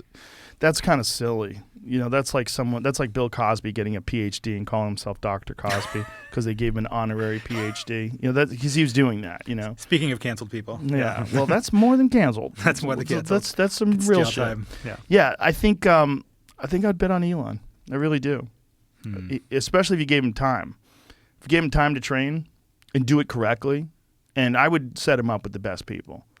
I would say my. Have you made that offer to him? I'm yes. not sure. Yeah, we've had a conversation. We've had a conversation. Yeah, I said I would set him up with all of his training. He's like, how epic would that be? I'm like, fuck yeah, it'd be kicking epic. Putin's ass for Ukraine. Yeah, I mean, the world is so nuts. That's not. I mean, it doesn't seem likely, but neither did it seem likely we'd be on the verge of World War III 3 months ago. That's right. 3 months ago, we were worried about vaccines and, you know, whether or not you'd have to wear a mask on an airplane. And now we're literally on the verge of a nuclear war. And one of the things that Mike Baker was saying to me was that you're dealing with hypersonic weapons now that can change paths very quickly in the middle of the air. And it's not something like, oh, you see the missile being launched, you see where it's headed. It's headed to San Francisco. It'll be there in 15 minutes or whatever it is. It's not that anymore. Now they're moving faster than the speed of sound, and they can take like hard angles in the middle of the sky, and you can't predict where they're going. And the Russians used one in Ukraine recently, a couple days ago. Did they really? Yeah. They used, or so they claimed. Yeah. They claimed they used a supersonic hypersonic missile, yeah. Wow. That's crazy. That's terrifying. That kind of thing is terrifying. And then you apply a nuclear warhead to something like that, and it's really terrifying. And the thing that he was saying is that we used to have this concept of mutually assured destruction, that we would know that the Russians are launching at us, and we would have a certain amount of time to decide to counterattack, and then the world would be fucked. He's like, that's not the case anymore. A missile would launch so quickly and would hit us before we had any option to retaliate. And that's something that needs to be understood. Yeah. Russia launched hypersonic missiles due to a low stockpile, sources say. The leading theory in Western assessments of the hypersonic missile attack is that Russia's number of precision-guided munitions are dwindling fast. Why would that be the case? Well, the theory is that their actual internal production of it is very poor. I mean, just recently, the only tank manufacturer in Russia announced that it's stopping production because they can't source components. So hold on, go back up there. It says they launched them because it's the only thing that they can get through with absolute certainty. Oh, I see. So they're saying that all of their weapons, they're running out of all kinds of weapons. Yeah. So they use the hypersonic missile because it's one of the things they know can land. So Russia said that it shot a KH-47M2, how do you say that? Kinzhal? I don't know. Kinzhal hypersonic missiles at a weapons depot in western Ukraine on Friday, though it remains unclear if it was actually the target. Still, President Joe Biden confirmed Russia's use of the weapons on Monday, stating that Russia's military launched them. And so this is Biden saying that because it's the only thing that they can get through with absolute certainty. Who knows? The fog of propaganda is thick. Yep. Who knows? But if he really did use that and they showed that it's not just a concept, that it's a real thing that they have and they have access to and they can arm with a nuclear warhead. My fear is that they launch one nuclear warhead and say, okay, now what? Right. You know, because that would be the move. The move would not be launch nuclear warheads at China or rather at the United States, right. and China does the same thing, and we just fucking get blown to smithereens. The move would be one nuclear warhead. Right. And go to Ukrainian cities. Go, now what are you going to do? Right, exactly. You know, and everybody go, hey. You know, if you're in a gang war and one person gets shot, you might be able to have a ceasefire. Like this was the discussion that Malcolm Gladwell was having in Outliers about these Appalachian cultures where they were just constantly the Hatfields and the McCoys, these people that were constantly feuding and killing each other. Like there were certain times where they had tried to come to the negotiating table, and that at a certain point, too much blood had been spilled. Yeah. That's the worry. You know, my worry is they launch one nuke. Yeah, that would be a real challenge to the West, right? The West. I mean, that's kind of what we did in World War II, right? That's right. Yeah, although what people forget there is that the firebombing campaign of Japanese cities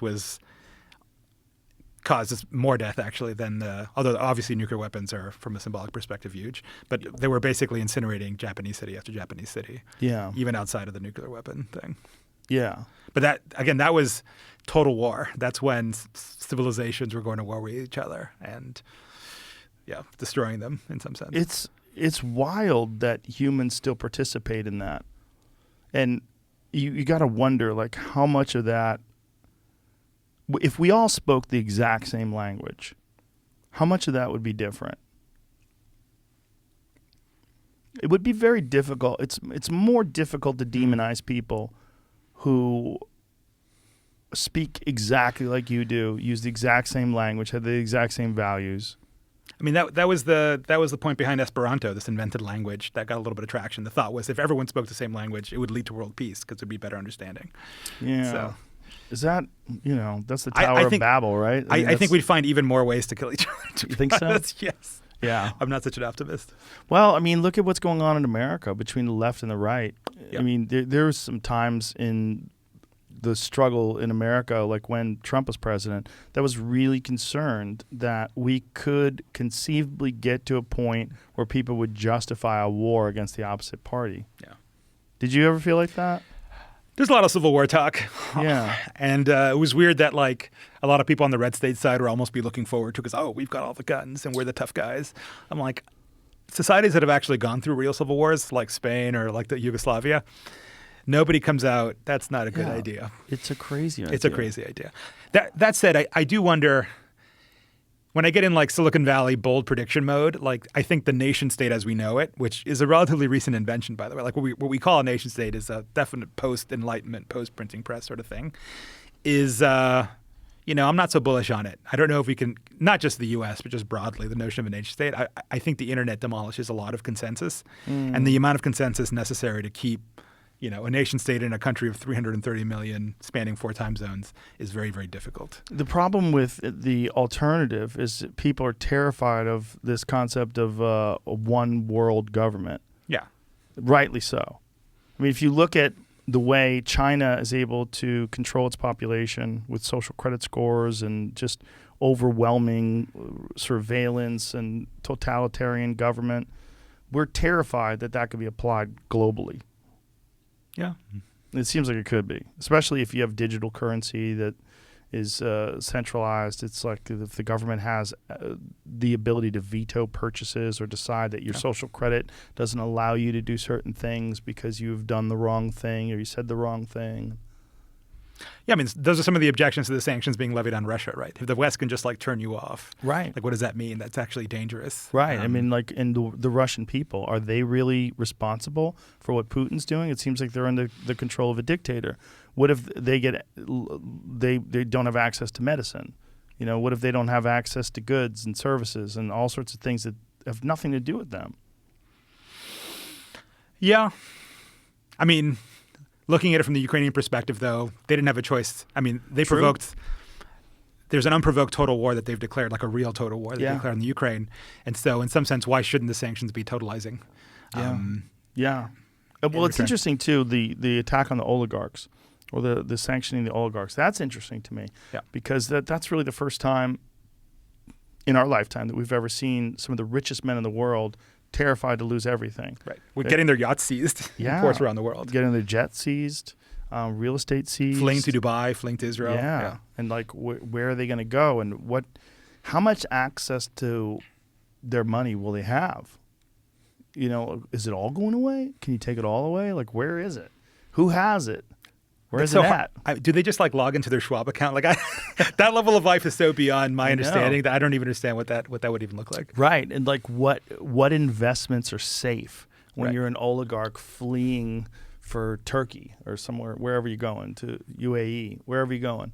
Like what do you do? Like there was a Abramovitz yacht that is outside of Turkey right now that just recently changed its status to waiting for instructions. So it's like kind of moving around, and everybody knows where it is. So like where this guy is. So what happens?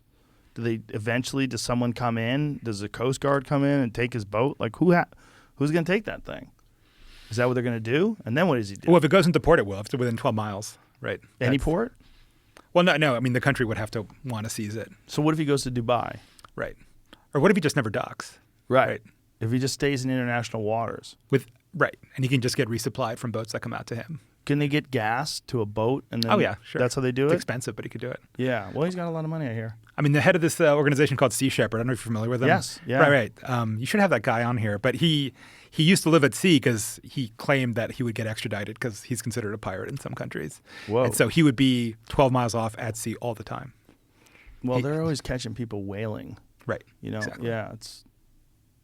I used to support them. I used to buy their T-shirts. They have cool T-shirts. I have a jacket. I have a hoodie. Yeah, they look super cool, right? Yeah, it's cool. With the trident and the thing. So do you think that that's going to be effective to sanction the oligarchs? And do you think they actually have any legitimate leverage over Putin? Well, over Putin, it seems like it, right? They've frozen the central bank's reserves overseas, as I understand it. And so their ability to – part of the reason why that tank factory has to shut down is they can't buy parts, right? Like how do you right, the ruble isn't necessarily worth much. How do you actually go out and buy parts from the West, which they need as inputs? I mean, they're an extraction economy. They sell raw materials. They don't manufacture that much and so it seems like this is really a war between which can last longer, Ukrainian nationalism or the Russian economy, right? That's basically the war that's going on. How do you think it plays out? If I were a betting man, I think the most likely outcome is some form of stalemate. I don't think the Russians can take Ukraine. I just don't think it's possible. They're not going to. They haven't encircled. They can't encircle Kyiv. They'll take more cities in the east potentially. Ukrainians will suffer. There'll be tens of thousands of civilian deaths. It'll be a horror show, and they'll have to come to some sort of. Deal. The Ukrainians have to promise, we're not going to join. Pinky swear we're not going to join NATO for the next 10 years.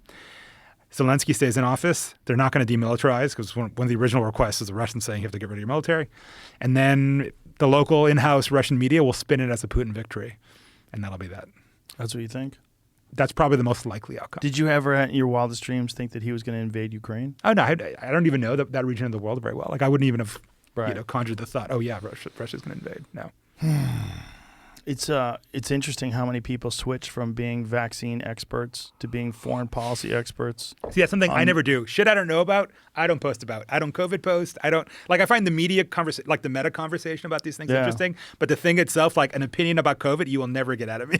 But it's just fascinating how these people pivoted from one cause to another, and then completely ignored the other cause. Like it's gone. That's gone now. I mean, I think that's a legit criticism. Again, I don't think it invalidates the Ukrainian cause, but it's true that there's a certain type of person who just switches their little thing that they're obsessed about. Yes. No, that's what I'm fascinated by. It definitely doesn't invalidate the Ukrainian cause. That's one of the most significant causes of our lifetime. But I'm glad we agree. You think that? Yes. Okay, interesting. Oh, yeah. I mean, it's terrifying to me. I think about it all the time.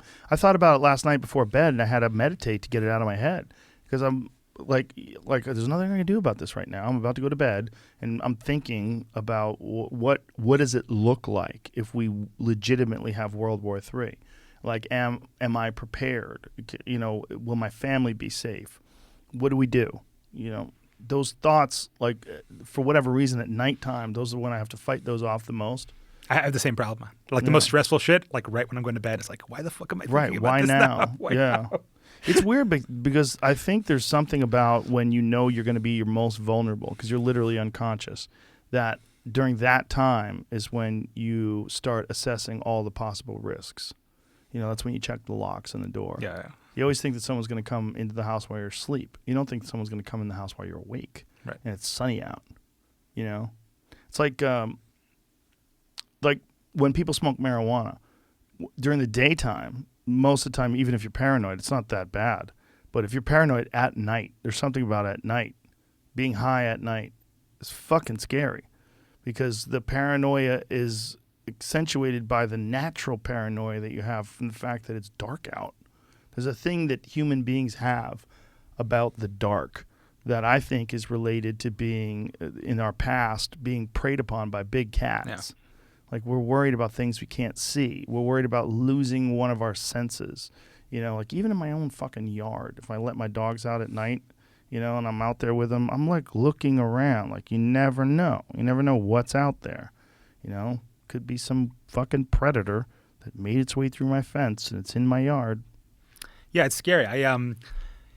After this book, this Chaos Monkeys thing that caused so much trouble for me at Apple, because like I'm a very like ambiguous media personality. I often joke that like I'm not really a narcissist. I just play one on the internet, right? So like I'm forced to do like all these shows and like highlight my life, even though at some level I'm a recluse. So I bought 5 acres of these islands off the northwest of Seattle called the San Juan Islands. These gorgeous islands. If you've never been to them, you should definitely go. I've heard of it. Oh, it's in the summer, it's paradise on earth. So one of the islands, Orcas Island, like I bought a few acres of land, not that many, just random land, nothing beautiful or gorgeous or anything, and like started homesteading it, like chopping down trees, laying it out, putting up a teepee, a yurt, solar system, all that fucking MacGyver shit. And I did that for off and on a couple of years after the thing. I remember when I first got there, like, you know, the book thing came out, was a bestseller for a month. It was like a big deal, a lot of media for like a month or two. I'm disgusted by it after a month or two. And so I literally showed up at this place. I like the first advance check, like I bought this land, right? So I show up with like a backpack and like, I guess this is me now. Like I just showed up with a tent and like I'm in the fucking woods and this is it now. And I remember those first couple of nights, like you started firing the whole thing and like the fringes of like what you can see on the fire and the light. It's like, I don't know, like I had a gun with me, like, and like this island is not dangerous. Like there's really not much to fear, but you're there in the sticks and it's like you're alone. And were you worried someone was going to target you? What do you mean target me? Because of the book? Oh, no, not really, no. So you had the gun just... Dude, because you're fucking in the middle of the woods and there's like the cell phone doesn't work. There's no contact with the outside world. You just don't know. Just in case a pirate shows up on your island?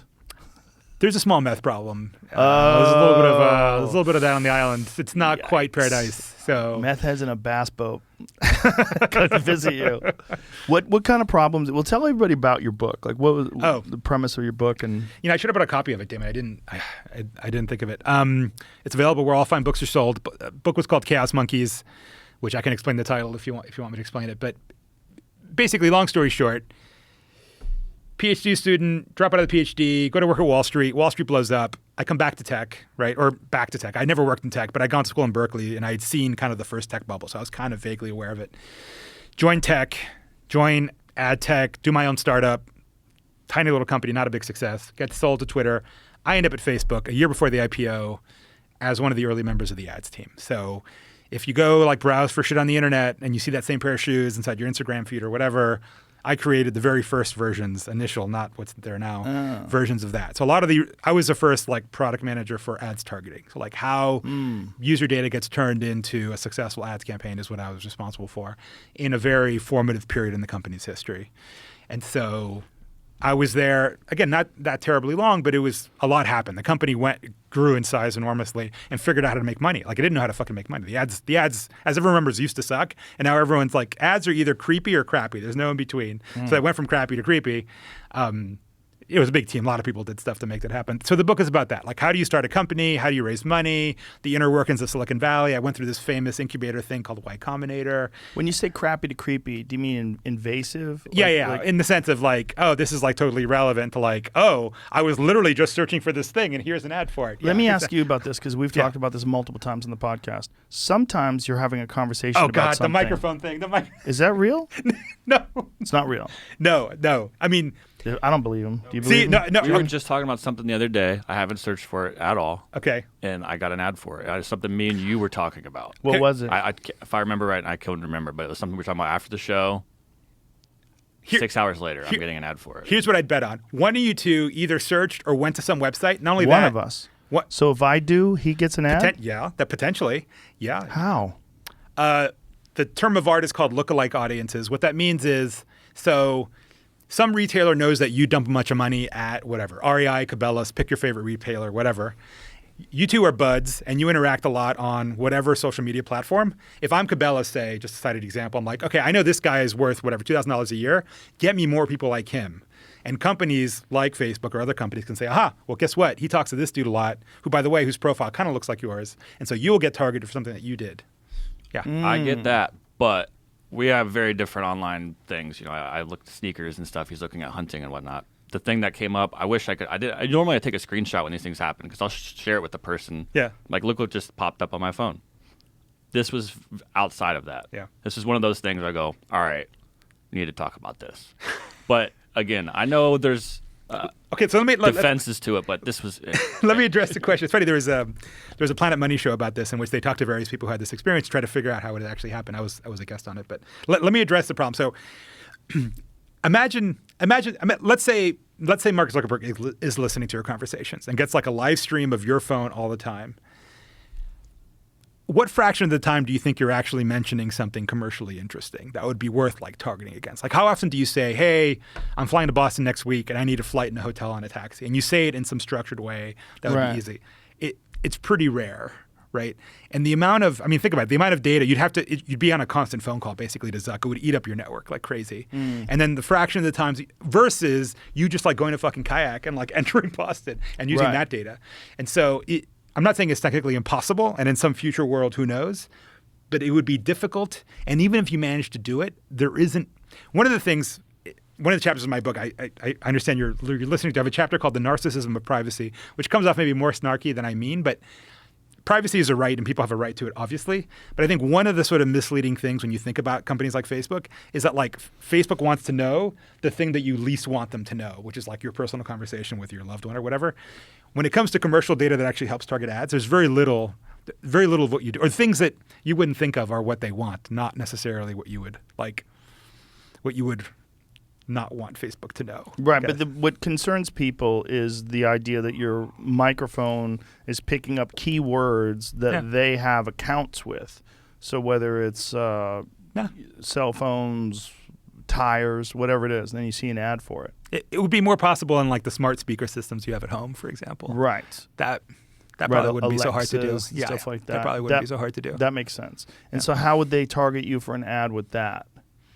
Well, again, if you said something well structured, that would be easy to tease out. And if that's connected to the same account that's connected to your Gmail or your Google search or Amazon, then they would show you the ads. Yeah.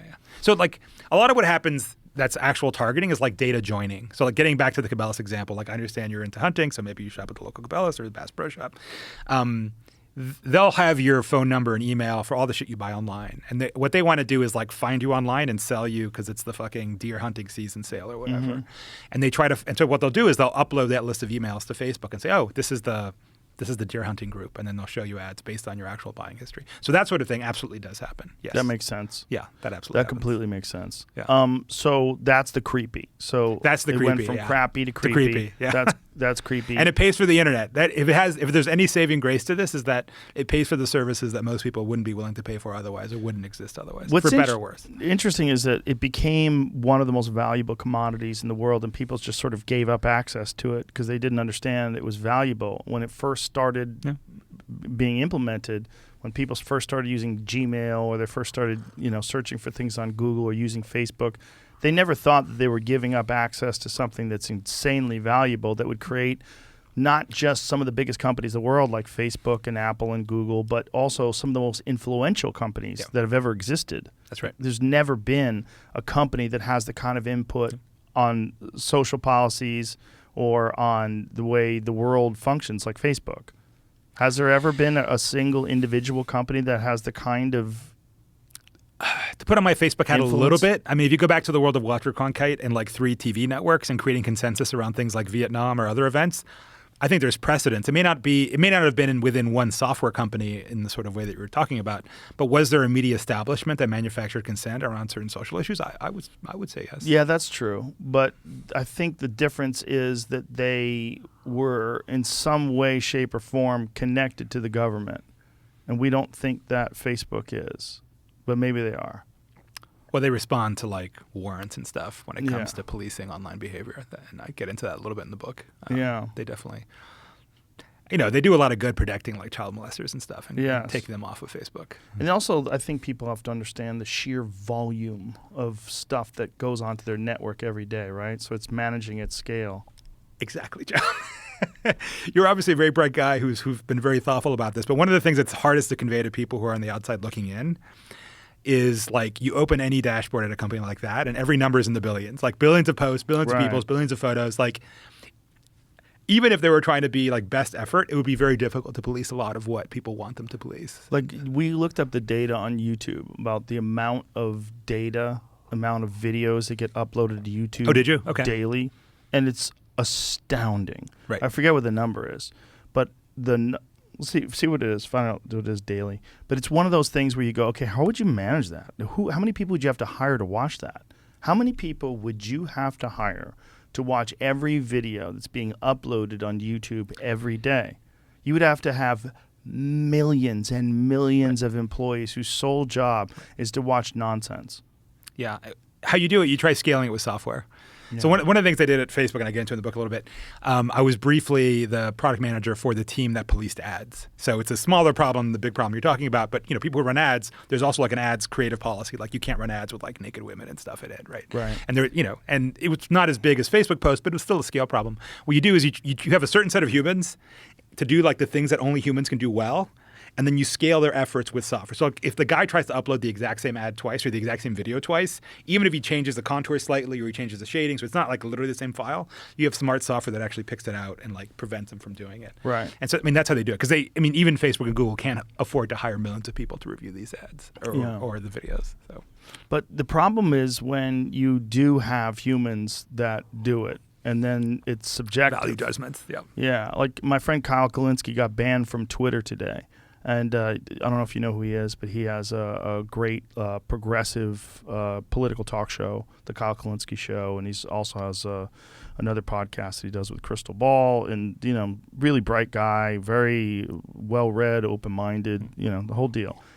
This is all he writes. He writes, 2015 was 7 years ago, and then he has a GIF of a guy's head exploding. He's just like realizing, my God, time has flown. He got banned for that? He got locked out of Twitter.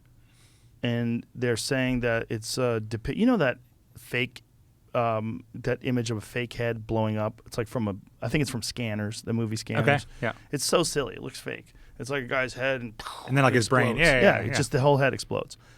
They said that depicted images of torture or murder or some, extreme gore. Right. Like what? That fucking standard head exploding GIF that everybody's been using from the beginning of time. That's enough to get you blocked from fucking Twitter now. My view has always been that Facebook and all these companies should not be in the business of actually judging truth for people, and that in my opinion, they're over policing. And I've written a lot about this after the election in 2016. Eventually burned me out so much I went back to tech because it just drove me crazy. But I just don't think, there's hate speech standards in the United States, which are pretty narrow relative to other countries' free speech norms. And some people might not like that, but that's the nature of the First Amendment in this country. And I think it's a well-defined standard that has done us very well for decades. And I don't see why. Obviously, legally, the First Amendment doesn't apply to private companies, but at least morally or spiritually, I think it should apply, and that should be the standard, in my opinion. I couldn't agree more, but one of the things that drives me crazy about the left is that so many people on the left seem to want them to take a stand of being the moral police. And they say, well, you are allowing these extremist groups to thrive, and they're recruiting people, and they're this and they're that, and so they use it as a justification. But the problem is, once you do justify banning people because of an ideology that you don't agree with, it's going to move further and further down the line to the point where things that you do agree with and you think should be fine are now worthy of getting banned for. And that is happening right now. We're seeing that happen. Yeah, I think people have forgotten that you have to design laws and systems such that imagine your worst enemy were implementing it. Right. And that changes things. Right? Well, that was when the NDAA, National Defense Authorization Act, came into play, and Obama said, it was indefinite detention of people without trials. And Obama was like, well, I'll never use that.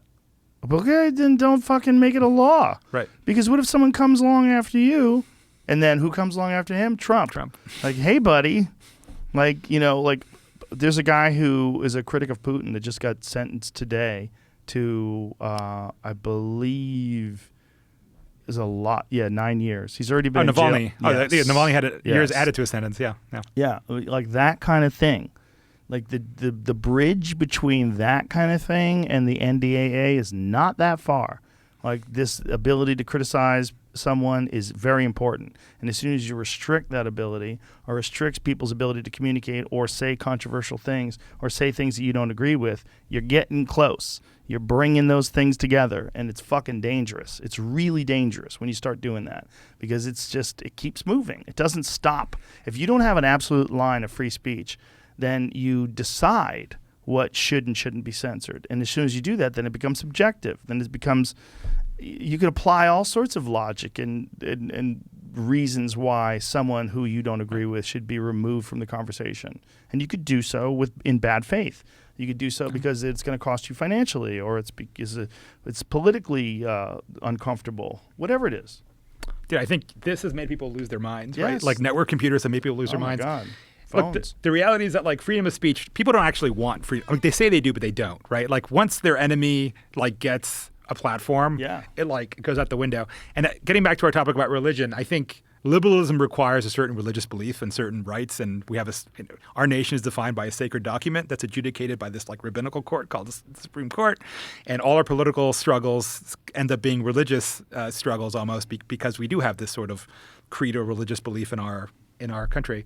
And I think you really have to maintain that civic religion alive to have things like the level of freedom of speech that the Constitution implies. Yeah. And I think we've lost that civic religion. We've lost that faith in the United States. Yeah, it needs to be.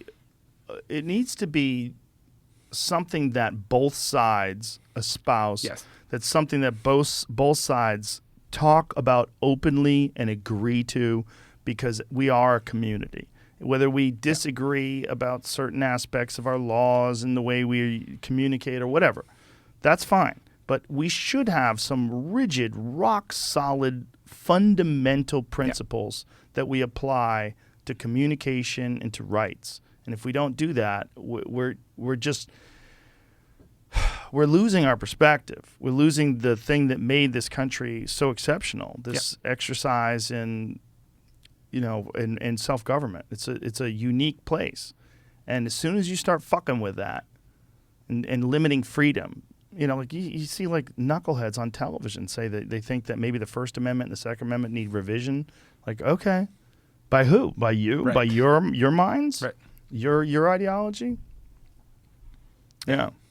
This is what I love. Getting back to the Judaism thing, that's what I love about Judaism. Like, you've got the Ten Commandments. You've got this is the Torah. Like, you have to point to some document and say, we agree on this. This is like the metaphysical belief that we all like. This we need to have like a core moral foundation that nobody disagrees about. And then on top of that, you can layer, thousands of years, or in our case, hundreds of years of conversation. But I think we've lost those moral foundations. Like you said, there's people who want to abolish the First and Second Amendment. When you say that Apple got in a lot of trouble with Apple, what kind of trouble did you get with Apple? Oh, God, I hate talking about it because it's like this weird random thing with Apple is so overshadowed every other thing I've done in the world. And it's weird, like the driver who drove me from the airport, he's like, oh, are you like going on Rogan? Because I guess it's the same company or whatever. Mm-hmm. And it's like, yeah, I think I'm going on because of this thing with Apple. And then he had his deal with Spotify. He's like, oh, wait, you're the Apple guy? So it's like, I've been noticing. Oh, so he knew? Yeah. Oh, or she knew, but yeah. She knew. Sorry, I'm sexist. I assume it's a male driver. So what was so the what Apple happened? thing? Yeah. Okay. So I did this book thing. I became like a media talking head. Wrote for Wired magazine and other outlets, and did the whole media thing, blue check thing. Drove me completely crazy because I don't really think I'm suited to it. I went back to tech. I worked for a big founders fund company called Branch Metrics, building a new ads platform. That was interesting for a year and a half, 2 years. And then I went to Apple because Apple's also building an ads platform. My career, for better or worse, has been turning human eyeballs and data into money in various forms. It's what I do. It's what I know how to do. I know how to create an ad system. There aren't that many people who know how to do that. Apple is creating an ad system. It's not a secret anymore. You'll see ads if you scroll down on your search on your iPhone. And so I was working at Apple, and in some sense, I'm getting a little older. I wasn't doing another startup. It's not retirement exactly, but you're working for a big company, right? Mm-hmm. And, I changed my LinkedIn to reflect the fact that I worked at Apple, which I did. And then what happened, which we've now seen in many companies, and I was the first of this at Apple, there was like a Slack mob that, kind of conjured itself and objected to the fact that I wrote this book, 5-6 years ago now, that at the time, again, to be clear, was hardly a secret, bestseller list, NPR Book of the Year, Wired Book of the Year, not to like toot my own horn, but It's about as secret as Christmas fucking Day at this point. It's not a secret. They knew about it, my references, they asked about it, because it's a little unusual to hire like a writer in a place that's very discreet, like Apple, whatever. And they hired me and whatever. And then, there was a Slack mob I can't talk too much about it because a lot of it's under NDA, but I can talk about what's public. Apple management panicked, and as a result of the whole mob thing, they kind of fired me, and that was the end of that. So when you say a Slack mob, what do you mean by that? So Slack, for those who aren't familiar, it's like this tool that it's almost like a version of like in-house corporate Facebook that you post. There's message threads. It's a collaboration tool. So it's people that worked for Apple Right. that disagreed with you being in the company because of Chaos Monkeys. Right. Which, as I've described, what pisses me off most about it is that in some sense they, among all the rest of it, they mischaracterized the book because, there's a couple passages in there that are a little salty, right? It's like, it's a work of literary nonfiction told in the voice of like a Michael Lewis or a Hunter S. Thompson or a Tom Wolfe. So it's not like a dry business book. It's Right. like, oh, look, a crazy tech guy doing this crazy thing. But it was told in a certain literary voice. And, fast forward 5 years, some of the jokes, we're a little crude and we're a little salty. Nothing crazy salty in my opinion. You're trying but to be whatever. entertaining. I was trying to be entertaining because the book's got to fucking sell. Right. And so, but to be clear, 99.9% of the book is about entrepreneurship, how Silicon Valley works, the internal culture at these companies, how the ads world works, like we talked about targeting. Like it's about that. It's not about. One of the salty jokes is about dating in San Francisco and what's that like? Like literally, it's like a one paragraph comment on it that's quoted out of context. I was actually praising the mother of my first kid, saying, "Oh, this woman's amazing," unlike these other women that I went dating with. Like, which is a conversation we've all had. It's like, "Oh, dating in this city is so hard," whatever. It was Right. that sort of joke, basically. But of course, it misses the context that I'm pro this woman that I'm in love with, and it's so great that I'm not like dating these other women or whatever, right? Like Right. that was the statement. But they took that out of context and a few other little comments here and there, ignored all the rest of the book, which again, most of it's about life inside Facebook and startups and whatever. It has nothing to do with And Apple caved?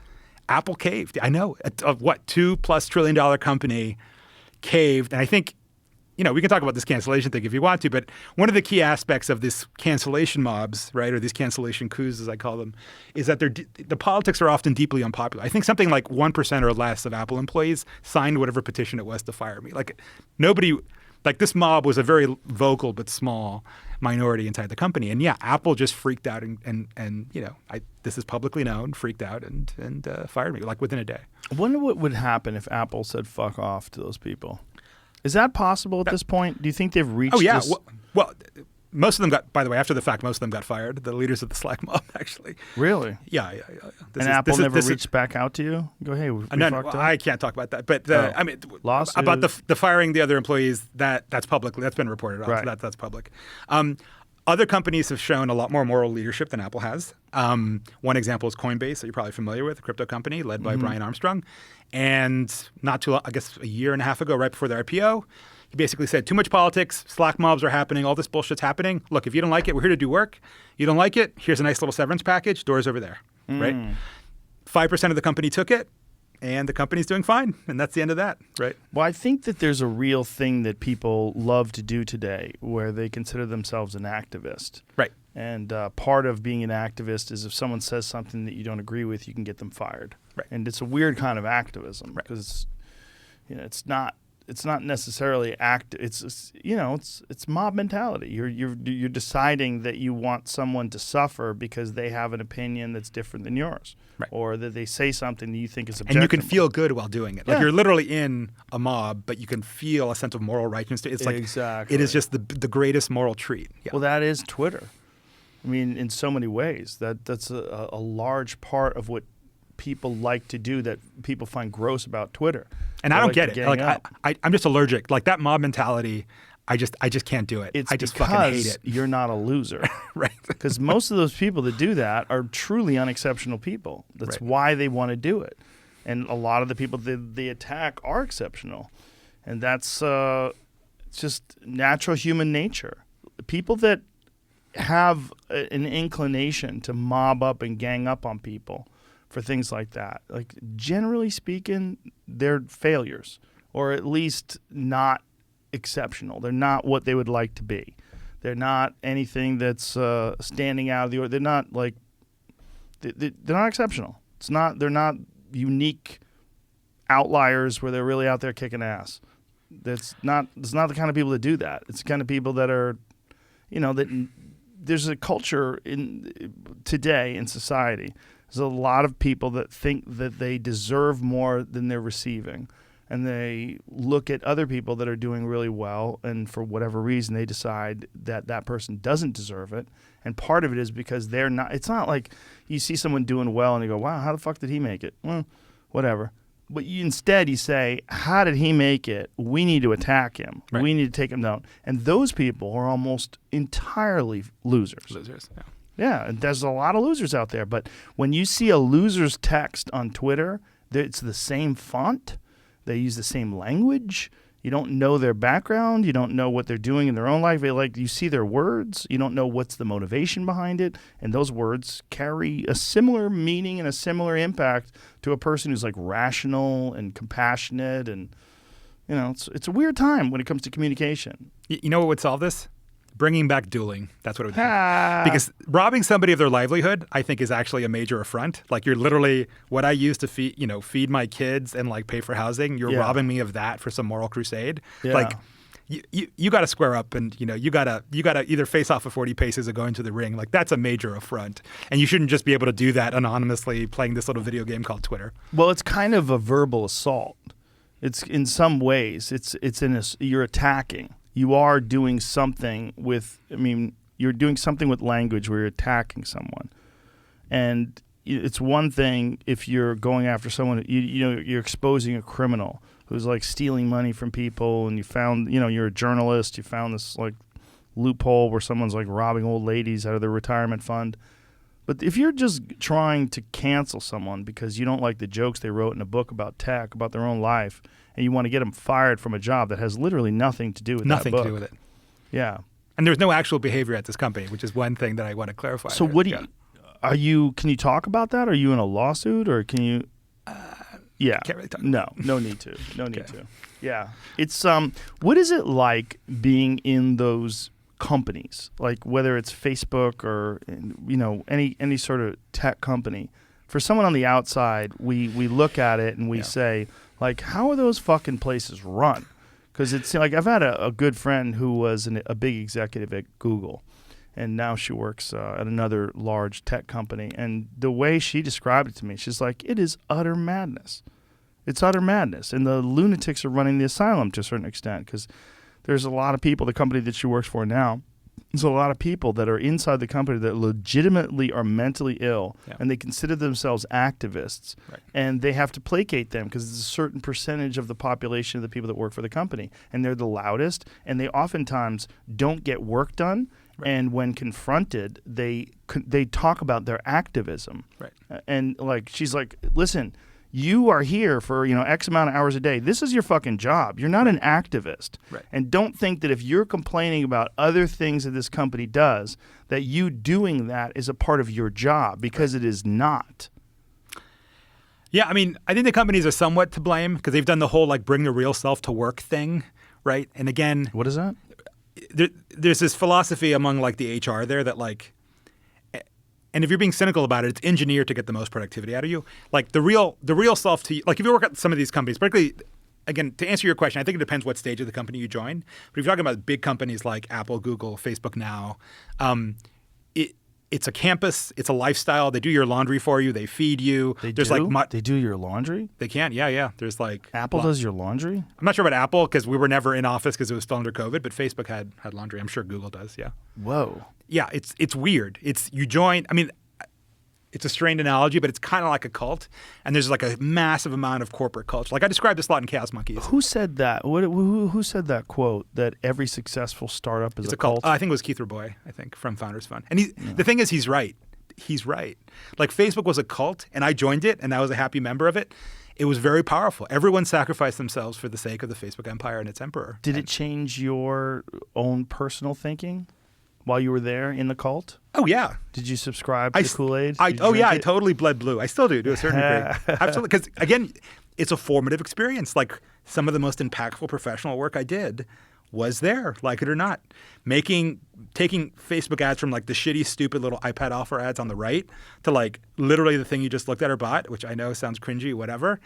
That changed everything. I was one of many, to be clear. It wasn't just me, but that changed everything about that company and was super impactful inside the industry. Like, how much of an impact did it have when Apple came along and introduced these restrictions where you could huge. opt out of? Yeah. You're talking about ATT, which is like the ads transparency thing. For those who don't Yes. know, if you've got an iPhone, like you download an app and suddenly there's like this opt-in that Yeah. Apple is showing you saying, hey, do you want to share your data with these people?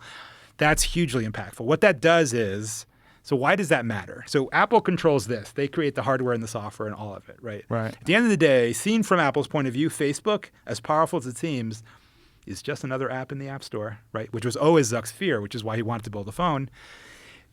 Apple can say, look, Facebook, you don't get to track users as well as you used to. You can't track Joe Rogan down or like anonymously your device ID. You can't do that anymore. You only get a certain level of granularity. It's How like- much tracking were they able to do that before that? Well, I mean, an infinite amount. They would track you individually. I mean, whether it's worth doing or not, it's another matter, but they would get the individual device ID from your phone. And so they would know who you are in terms of that phone. Yeah. Well, what does that entail? Like, again, if you go to Cabela's and buy a thing, then you go to you're playing a casual game and they show you an ad. You playing that game and you buying that thing in Cabela's can be individually joined in a very precise way. And if you remove that and say, oh, you can't track Joe Rogan's phone, you're tracking 100,000 people at a throw, then they bucketize you. They put you in a bucket that isn't quite as precise as before. And what that translates into is fewer clicks, fewer sales, like the effective amount of money that either the advertiser makes or the publisher that's showing the ad makes goes down. Now, is this for the end user, for the person who has the phone? Is it beneficial that they've instituted these policies? Good question. If you get a warm, fuzzy feeling inside knowing you're not being individually tracked, yes. But other than that, not particularly. But it also doesn't give up the access to your data that's this very valuable commodity for Facebook, right? So here's the tricky thing about data, right? One of the many misconceptions that I try to address in the book about how Facebook works is it's often not Facebook data that's being used to target you. Because if you think about Facebook, right, it's like you're posting random photos, you're engaging with content, but a lot of your commercial activity like booking airplane flights, shopping for shit, doesn't happen on Facebook. Facebook doesn't know about that, strictly speaking. So how do they solve that problem that like we got to show him fucking shoe ads and Facebook doesn't know shit about what shoes you like? Right. Well, so part of this is what I described in the book and what I helped build in the early stages. There's a way of joining you, Joe Rogan, Facebook you, to Cabela's you in some relatively data safe way that lets Cabela's show you an ad for those shoes. Facebook doesn't necessarily know all the Cabela's shit because Cabela's doesn't want to let Facebook know that shit because they don't trust Facebook. Right. And so a lot of the stuff that's going on isn't like, oh, Facebook knows everything about you. It's like, no, Facebook knows who you are on every device because you tend to use Facebook everywhere. Maybe not you, but other people. And so that means that they can join you very well to all the other commercial activity you do. And you use Facebook a lot. So they have lots of opportunities to maybe show you an ad. So that's really Facebook's strength. But getting back to your original question, how does Apple fuck that up? Well, it fucks it up because it doesn't know who you are on that device at the individual granular level anymore. And so it can't talk to Cabela's and say, oh, that guy who's will look for these weird things, like show them this ad. That can't happen anymore. Is it in any way negative for the person who's the end user? Good question. Because maybe you would want to see those ads because this is something that you're actually interested in purchasing. I mean, in the happy case, but let's face it. I mean, in the happy case. In the happy well, if case. you're a person who's, you have full control over your urges. You're not a person who's just like, you can't afford something, but you buy it anyway because you're fucking crazy and you saw the ad and you can't help yourself because we know that there are people like that out there, right? So in the best case scenario, is it better? I would think so.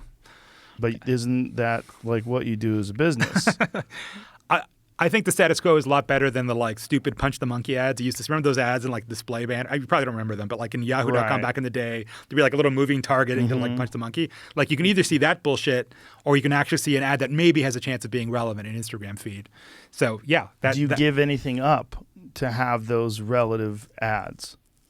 No, in fact, I mean, you gain things, right? Like a lot of services wouldn't exist if they weren't paid for via ads. So like the reality is if Facebook's ads start sucking more, i.e. the amount of money they make per ads goes down, they're just going to show you more ads.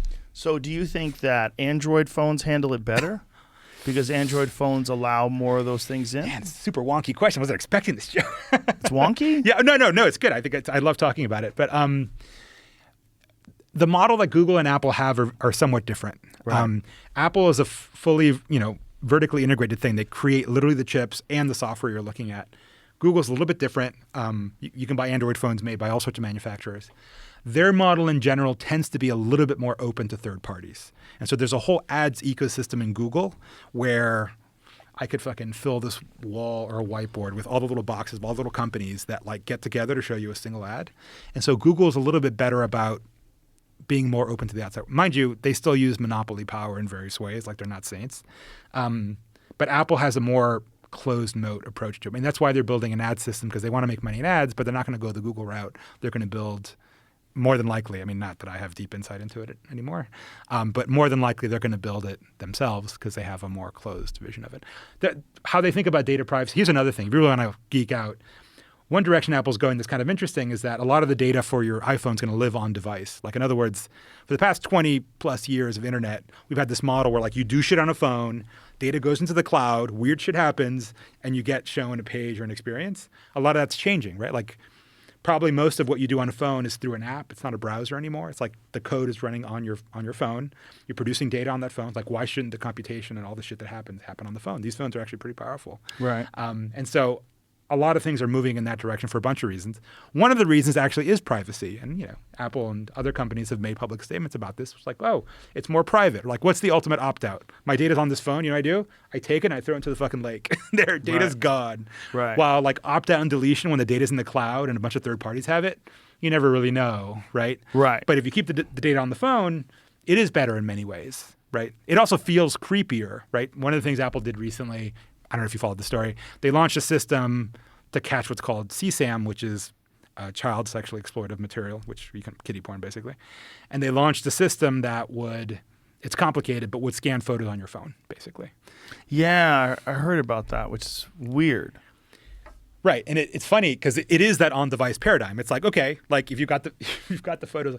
From what I recall, they would only scan photos that were gonna get synced to iCloud anyhow. Mm-hmm. But they were doing what's called looking at the hash of the image on your phone. So it was code running on your phone, and people felt very, felt like that was an intrusion, and people kind of basically revolted about it. I'm not sure if they discontinued the program or not, but the problem is, like, what if you have a photo of your son naked in a kiddie pool laughing in your backyard and he's 2?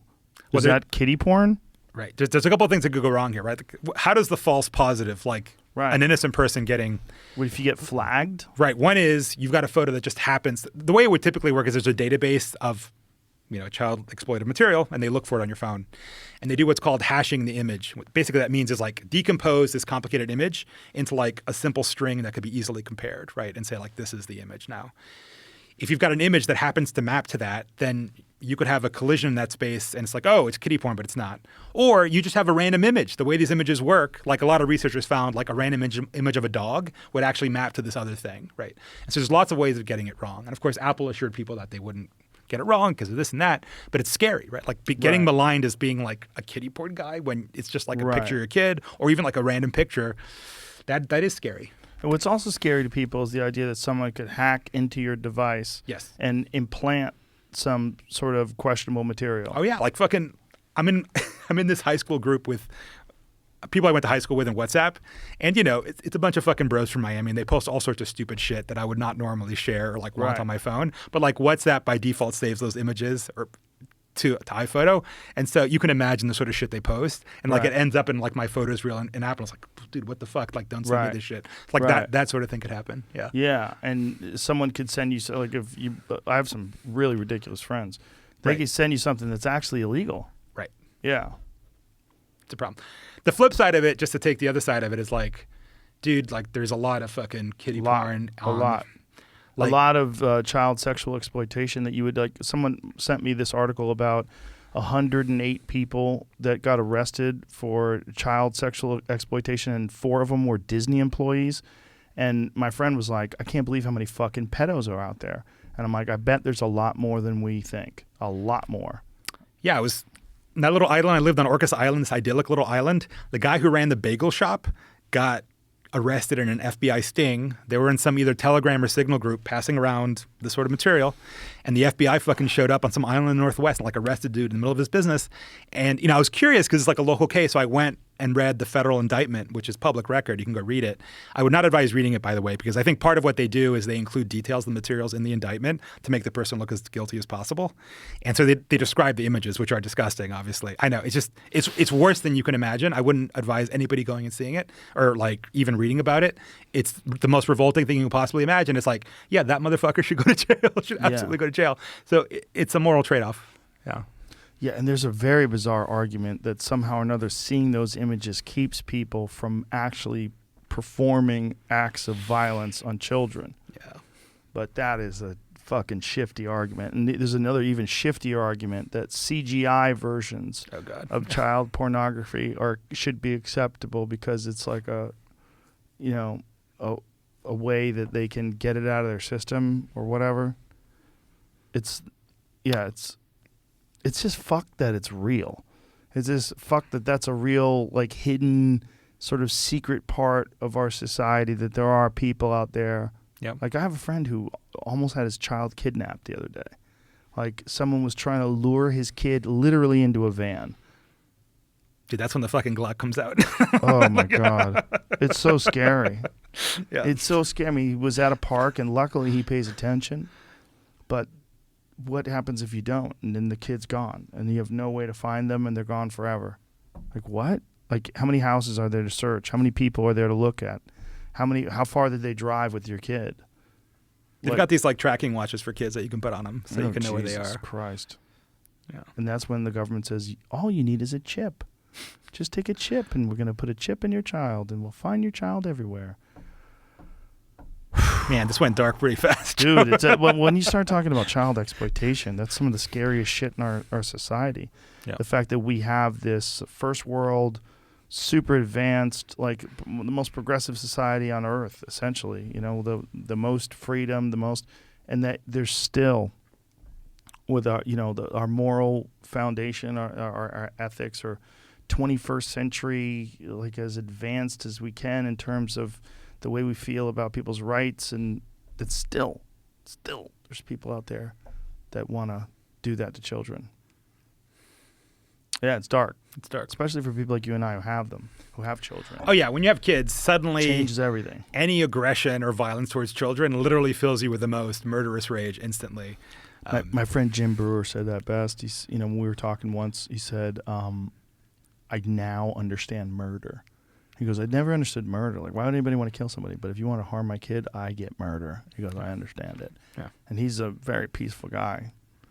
It's a part of, you're always going to have, when you have a spectrum of behavior, you're always going to have the worst on some end of the spectrum. It's going to be the worst possible scenario of what kind of human exists. Yeah. And that's when someone will step in and say, well, you want that censored, right? And you go, of course. But isn't that different?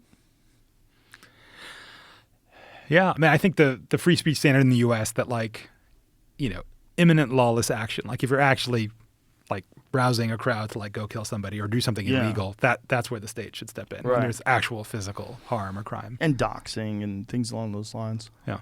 So we were talking about Google phones. Like, Yeah. is how significant is the difference to the end user if you have, like, say, an Android phone versus a Apple phone in terms of privacy? There is the issue of encryption. Like, iMessages are encrypted, but someone could hack into your iCloud and gain access to your iMessages. Yeah. Right? Yeah. From the privacy perspective, I'd probably say Apple's probably a better phone if you're totally paranoid about it.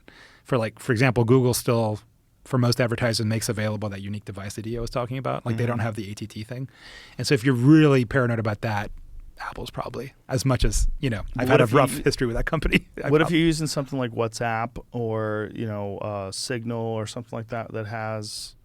I'm not a crypto expert, but WhatsApp in theory is end-to-end encrypted. That means that literally from your phone to their phone, it's encrypted. And even Facebook, they can see the traffic, certainly, but they supposedly can't actually read what you're writing. And then supposedly is not a good word. Well, by contrast, Signal, which I use a lot, is open source. And so the world has looked at the code that, in theory at least, is running on the phones. And so there, it's in theory safe. In theory. In theory. In theory. Yeah. Yeah, I use Signal as well. Oh, do you? Yeah. But I just, I never know. Edward Norton, that's hilarious. Edward Snowden recommended it. So I'm like, okay, I'll listen to that guy. If anybody knows about privacy. Dude, the reality is my life is so boring that even the FBI was seeing everything.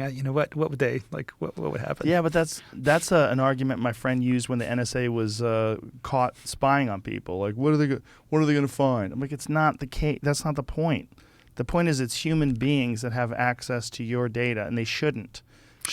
People shouldn't be allowed to just read your email, especially when it's a national security agency. And they can put you in jail. That's it. In the government, they have guns, put you in jail. Exactly. My privacy when it comes to somebody trying to sell me shoes, I don't give a fuck. Right. But when it comes to the government, a different story. But you have to look at it as a perspective. Like, think about how the Apple employees targeted you for things taken out of context in your book. Yeah. What if someone takes things out of context in your emails and uses that as evidence that you're a piece of shit in a trial where they're trying to convict you and they're trying to sway the jury? That's where it gets sketchy, right? Yeah. Yeah, but there's this truism in startup life that for most companies, it's not a technical problem that's a problem, it's a human problem. And those problems are actually harder to solve. Technical problems have some solutions, right? So do you think that the technical solutions to human problems are just prophylactic? No, I mean, they're helpful. I use Signal and I like it, but at the end of the day, you have to believe in rule of law and honest courts, and that's the real solution to it. I think one thing you can criticize, tech for is that they have it's a solutionist mentality that thinks that there's literally a technical solution to everything, and I don't buy that, actually. I think, yeah. You're using an Apple phone. I hate to call you out, but I used to be Android, but then it's funny, when I was getting the Apple job, I bought a pile of Apple shit as part of my due diligence, and so that's the phone that I bought when I got the offer. Did you think about switching back? No. I mean, I don't hate the company that much, no. No. But I mean, is it a different experience? Is it a better experience for you in terms of knowing that they don't give you the targeted ads and what's better to you? I liked Android. I think the Pixel phone is a fine phone. I think people who shit on Android phones coming from the iPhone world are kind of dumb a little bit. I don't think they haven't used a recent phone. They're just different. A lot of what I do is on the Google stack, like Calendar and Gmail and stuff, which integrates really nicely with Android. A lot of Apple software and services historically, I think, haven't been quite as good, although that is changing. So I don't know. I could probably go either way. I think people who switch and oh, this sucks, it's just it's just muscle memory. They just haven't accustomed to it. That's it. Yeah. There's certain things about Apple phones that I like, and certain things about Android phones that I like. Oh, do you use both? Yeah. Oh, really? I have cool. a Samsung, and I have an iPhone. I use cool. both. Yeah. There's the innovations come out quicker on Android phones. They do, actually. Yeah. I have an Android Fold, one of those ones. If I want to watch a video, it's fucking like a little tablet. Yeah. It's pretty dope, But it's also funny that people get upset when they get a green text. Shut the fuck up. Yeah, who gives a fuck? That's the stupidest fucking thing to be a snob about. You don't like the color of the text? Oh, God. Guess what? On the Android phone, it doesn't show up that way. It could be all kinds of different colors. Right. It's customizable. And then again, if you're using Signal, which I like to use Signal anyway. I'd say it's only in the U.S. people still use text. Overseas, it's mostly WhatsApp or Signal or whatever else that don't actually even use texting. Yeah. They do that too because it's more, it's cheaper. It's cheaper. Right? Yeah. That's why WhatsApp took off virally overseas, because texting could be expensive in these countries and it was essentially free. While in the U.S. they always had the 300 texts a month, it was functionally free and nobody cared about it. So it wasn't that big a deal. Do you think that privacy and this thing that's going on where Apple is sort of cutting off the stream of ad revenue that used to exist, do you think that that's going to shape in many ways the future of how cell phones integrate into networks and systems? Huge way. I mean, there's a bunch of reasons for doing it, right? From the vibe that I got in my brief time there, I think people like Tim Cook and senior management care about privacy. It's not just a bullshit line. That said, strategically, it totally benefits them, the fact that they have tighter control of the data on that phone that only they make, right? So it happens to line up very nicely. And yeah, I think part of the reason why I joined, why would you join a big, slow company when you're this tech entrepreneur guy or whatever? Google and Apple are going to define that future in mobile, right? And I think people or players like Facebook are going to be second fiddle. They're just going to be apps in their ecosystems. And so, yeah. I think it's going to change the way and this business, if this on-device thing takes off, that's going to change the way a lot of things work. How are they going to implement that? it'll be slowly and like well, this child filter thing, right? Like they will just deploy code that lives on your phone and that the data lives on your phone. And like the ad system eventually will probably move in this direction as well, if I'm reading the tea leaves correctly. And so what that means is like when you browse, again, you're shopping for Cabela's shit or whatever on your fucking phone, that data just doesn't leave the phone. And Cabela's targets you on the phone with an ad experience on Apple and your data never left the phone. So how would they know that you're browsing for Cabela's? Yeah, I mean, there's a lot of complicated tricks about it, like what's called differential privacy, federated learning. There's a lot of little clever hacks. Because you might ask, like, well, but then how do you train models? Like, how do you know, like, how do you train from like a million phones to know that like a guy who does this should see that ad? Like, how do you collectively learn it? Because an individual is not going to generate enough data on one phone. There's clever hacks around that try to collect that information in relatively privacy safe ways, come up with a model that says, oh, if he's looking for X, show them Y. But then have your data never really leave the phone and do it that way. It's a very different way of engineering things.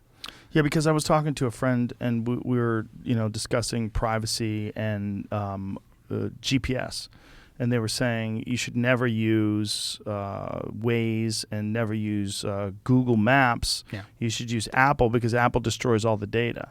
And I'm like, yeah, but you also don't get as good of an experience. Right, because you want to know where the speed traps are. That's how they know where the speed traps are, because everyone reports it. Well, not only that, where the accidents are, what's the best route to get around the traffic. They're far superior. Like, Waze was acquired by Google, but Waze is far superior. Right. And it's so superior that they've set up cops in certain areas in New Jersey where they don't allow people to drive through the neighborhood that don't live there because so many people were routing traffic through there via Waze that it was causing these traffic jams in these like sleepy communities because people figured out you could fucking speed right through this neighborhood. And so people were violating speed limits, and so then they just started implementing cops, and putting these stops where they're like, you can't drive here unless you live here, which is kind of sketchy because you're supposed to be able to just drive wherever the fuck you want if it's an open neighborhood. Right. Here's one thing I would say about privacy. Here's another thing I think people kind of misperceive it. A lot of the privacy zealots are like your buddy there who's like, don't use Waze even though it's convenient. People think about privacy in these very absolute ways, as an absolute right. And I think in reality, people are very smart about it. It's actually a commodity that they trade for other things, right? So you trade some privacy for security, right? Like the Fourth Amendment, like you don't have absolute privacy from the government. If you're dealing drugs, they can kick in the fucking door, assuming they actually have a judge's warrant. And we all kind of collectively agree to that because we think, well, that's an okay compromise. Or we trade some privacy for convenience. It's like, okay, sure, Waze knows where I'm going, but I know where the fucking speed trap is, and that's pretty cool. Or, I posted about this interview. I'm giving up some of my privacy, but in exchange for community because people will see it and they'll engage with it, whatever. So I think a better way of thinking about privacy is not in absolute terms and like this paranoid thing. It's like, okay, am I getting value for my privacy, right? Like, is what I'm giving up, like, is that worth it for what I'm getting? Right. And often it's not true. It's like, no, this just sucks, and they're just using your data and like, fuck that. But very often it's like, yeah, like, I think people are very good at judging that. I think people are smarter than people think. Do you think most people even consider it? I think there's a small percentage of people that are even paying attention to this shit. So many people are just using stuff. There's probably fewer people talking about it than you would get at Twitter, and there's probably even fewer people who actually know how it works. But I don't know. I don't think people are that dumb. And I think, one of the interesting things about the whole anti-Facebook media cycle, from 2016, is that if you were to look at like the usage data for Facebook, you wouldn't be able to see where that backlash happened. Like people didn't actually stop using Facebook, or they might have stopped using it for other reasons because they got bored of it and they moved to Instagram or whatever. But was there an actual, for all this tech backlash, did people actually use Amazon less or Facebook less, particularly after COVID with people being locked in and all the rest of it? Did people actually revolt against tech, or is that just an impression in some journalist and some commenter's mind? I think it's mostly the latter, actually. But that impression does have an influence on the stock price, right? Doesn't it? Maybe. I mean, to the extent that it impacts revenue. Well, what caused Meta or Facebook? What caused them? Is it turning it into Meta? Like, what caused the stock crash? Because the stock has significantly dropped, right? I think there was a few things in that earnings release you're talking about, the one last quarter. One of it was that I think growth slowed down, which is the first time in Facebook history. And it's because of this implementation that Apple. Oh no, I don't think it was that. I think privacy. No, I think it's just. It's funny. I kind of warn about this in the coda to the Chaos Monkeys. Dude, Facebook has more users than like Christianity, right? Most people on the internet are on some Facebook property, either Facebook, Instagram, or WhatsApp, right? And so at some point you run out of humans. Like you just don't have growth anymore. That is a crazy statement. Facebook has more users than Christianity. Yes. Who the fuck would have ever predicted that 20 years ago? Isn't that wild? How long has Facebook been around? It hasn't even been 20 years. Founded in the mid-aughts, I think. 2004, 2005. My God. What a crazy statement. So in less than 20 years, something has arisen with more users than Christianity. Than Christ. That's bonkers, man. That really is. It's really crazy when you think about it that way. I think they're pushing 3 billion users. Have you met Zuckerberg? Yep. No. How is he? I don't know him personally well, to be clear. But the book opens in the meeting where I'm pitching a lot of this crazy targeting stuff in a Zuck meeting because he had to approve it because it was a big step. He seemed to me very somewhat cold and aloof, but definitely in charge. Like the wimpy dweeby character in like The Social Network or that movie or whatever, that wasn't the vibe I got from him in the meetings I was in. Maybe he decided to toughen up after that movie. Like, I'll show them. Dude, he's like an alpha male nerd. Like he's not. And he used to have like these challenges for himself, like learn Chinese or do this or only eat meat that he shot himself. Like he would have these like Nietzschean quests to like. And so I've seen him speak Chinese like in China. And supposedly they go it's crazy. good. Yeah. They go crazy because he is good at it. Like, wow. No, he's clearly an exceptional mind. Right. It's clear. It's really interesting. But also the burden of responsibility of running a company that is deeply rooted in who knows how many countries it is now. And so many people, when they buy phones in these other countries, Facebook is default installed on the operating system. Or WhatsApp. But yeah. Wild. And he's only like 38 or something? How old is he? He's a little younger than me, yeah. He's like in his late 30s, yeah. What the fuck, man? Imagine trying to navigate that world and keeping your shit together. You'd be cold and aloof too. I mean, I guess. I'd imagine. I saw him on Lex Friedman's podcast, and he seemed much more normal in communicating with Lex than I think I've ever seen him in anything. He seemed more comfortable, I think he freezes up a little bit in public speaking. Like a lot of his all hands, he'd have a weekly all hands. He didn't come across as charismatic. I mean, there's a scene in the book that I mentioned, one chapter, what got excerpted in Vanity Fair. Remember Google Plus? I know everyone fucking forgot Google Plus, but at one point Google Plus was like a big deal. And it was the first time that like that Facebook faced like an existential crisis from another tech incumbent. Company went fucking bonkers nuts. He gave a speech almost like a Roman senator on the Senate floor of like, Google must be destroyed and all this.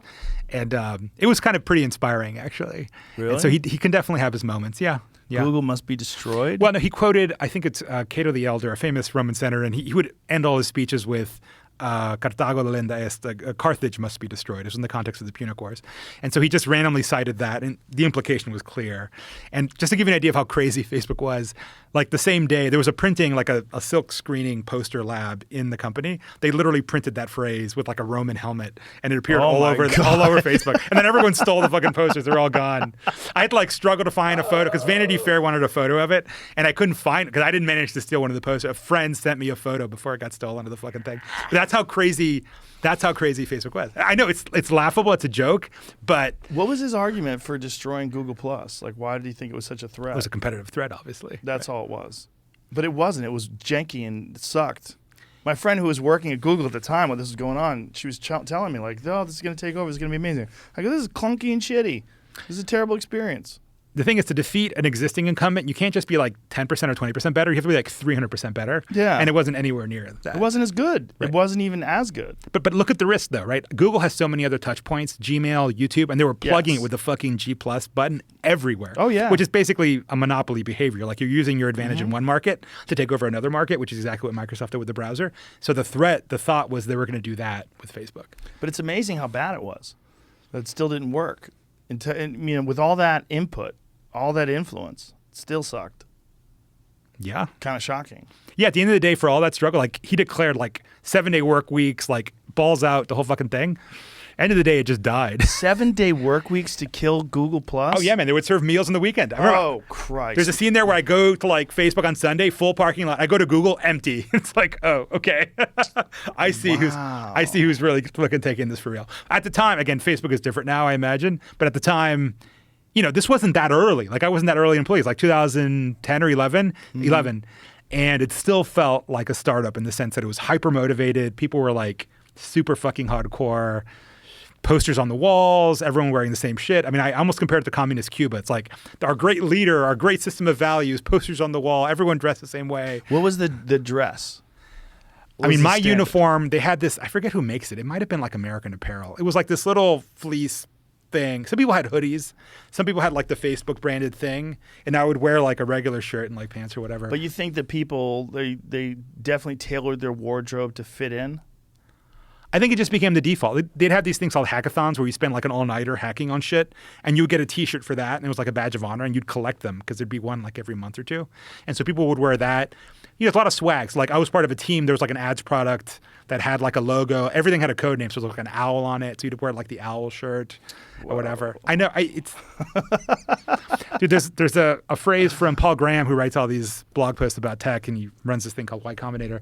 And he said if you brought back Lenin from the grave and brought him onto the campus of a large tech company, right, and he saw the posters on the wall, the great leaders, the uniforms, he would think that communism had won. that literally, this is it. The dream came alive. It's all true. And then, of course, you would show them like the bank accounts of the various people, and like, well, not so fast, Vladimir. This wasn't quite the Soviet Union. But yeah, it was, and obviously, it's not like living in Cuba. Obviously, like there's real struggles there that are not at all like. Of course. But it definitely felt that way. Yeah. Is there the distribution of wealth in those companies? Oh, yeah. What is that like? Excellent point, dude. You asked the best questions, Joe. It's amazing. That's exactly one of the issues, right? Because the way these companies work, right? Like how early you are in the company defines your wealth and what fraction of the equity you get. Because the real money's in the equity. Like the salaries actually aren't that high. I mean, they're healthy, but they're not crazy. It's the equity where you really make the real money, right? And the fraction you get, frankly, of like the cap table of like the pie changes by orders of magnitude, like literally within like, and the value of it, a year or two of joining. So if I had joined Facebook like 2 or 3 years before, it would have changed the entire picture. So what does that mean? Like say we're at Facebook, you're my boss, right? You could be my boss and maybe you joined later because you're just a more senior person, you came laterally, right? I'm worth whatever, X million, like a shit ton of money because I've been here since like the very founding. And I'm doing the same job as you, maybe even a more junior job, and I'm worth like a fortune and you're not. So like, what is that conversation like? I go,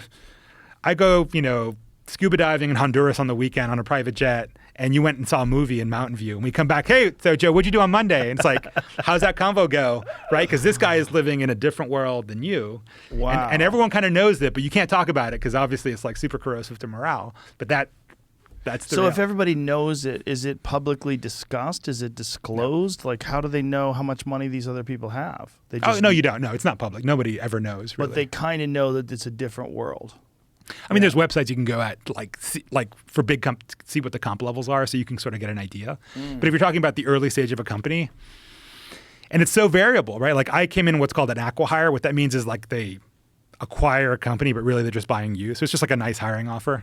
And the numbers there can vary by a lot. And if you just get hired via like a college fucking recruitment fair, it's totally different. And then again, if as time goes on and Facebook shares go from $5 to 50, suddenly a 2x difference in stock has a major, or even more, has a major difference. Wow.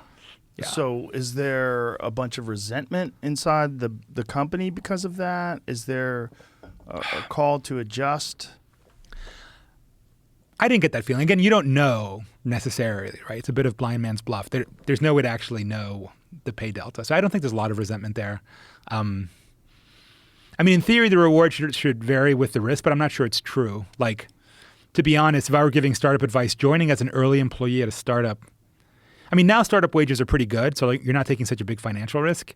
But to be honest, like the fall off in the upside between like a founder and like a early employee is massive. It's by orders of magnitude potentially, and it's like you're taking the same fucking risk. It's like day one of the fucking company, right? And like, are you actually gonna get filthy rich? If it becomes Google, of course, everybody gets rich in a Google Facebook scenario. The reality is most companies don't, right? They either fail, most fail, or they have like a middling outcome, like the company sells for a certain amount. It's like, okay, it's a healthy outcome, but it's not like everyone, including the fucking dog walker, is a million. It's like, no. That's why it's fascinating when a person like Zuckerberg exists, right? Where one person does develop a company that does manage to become fucking insanely enormous.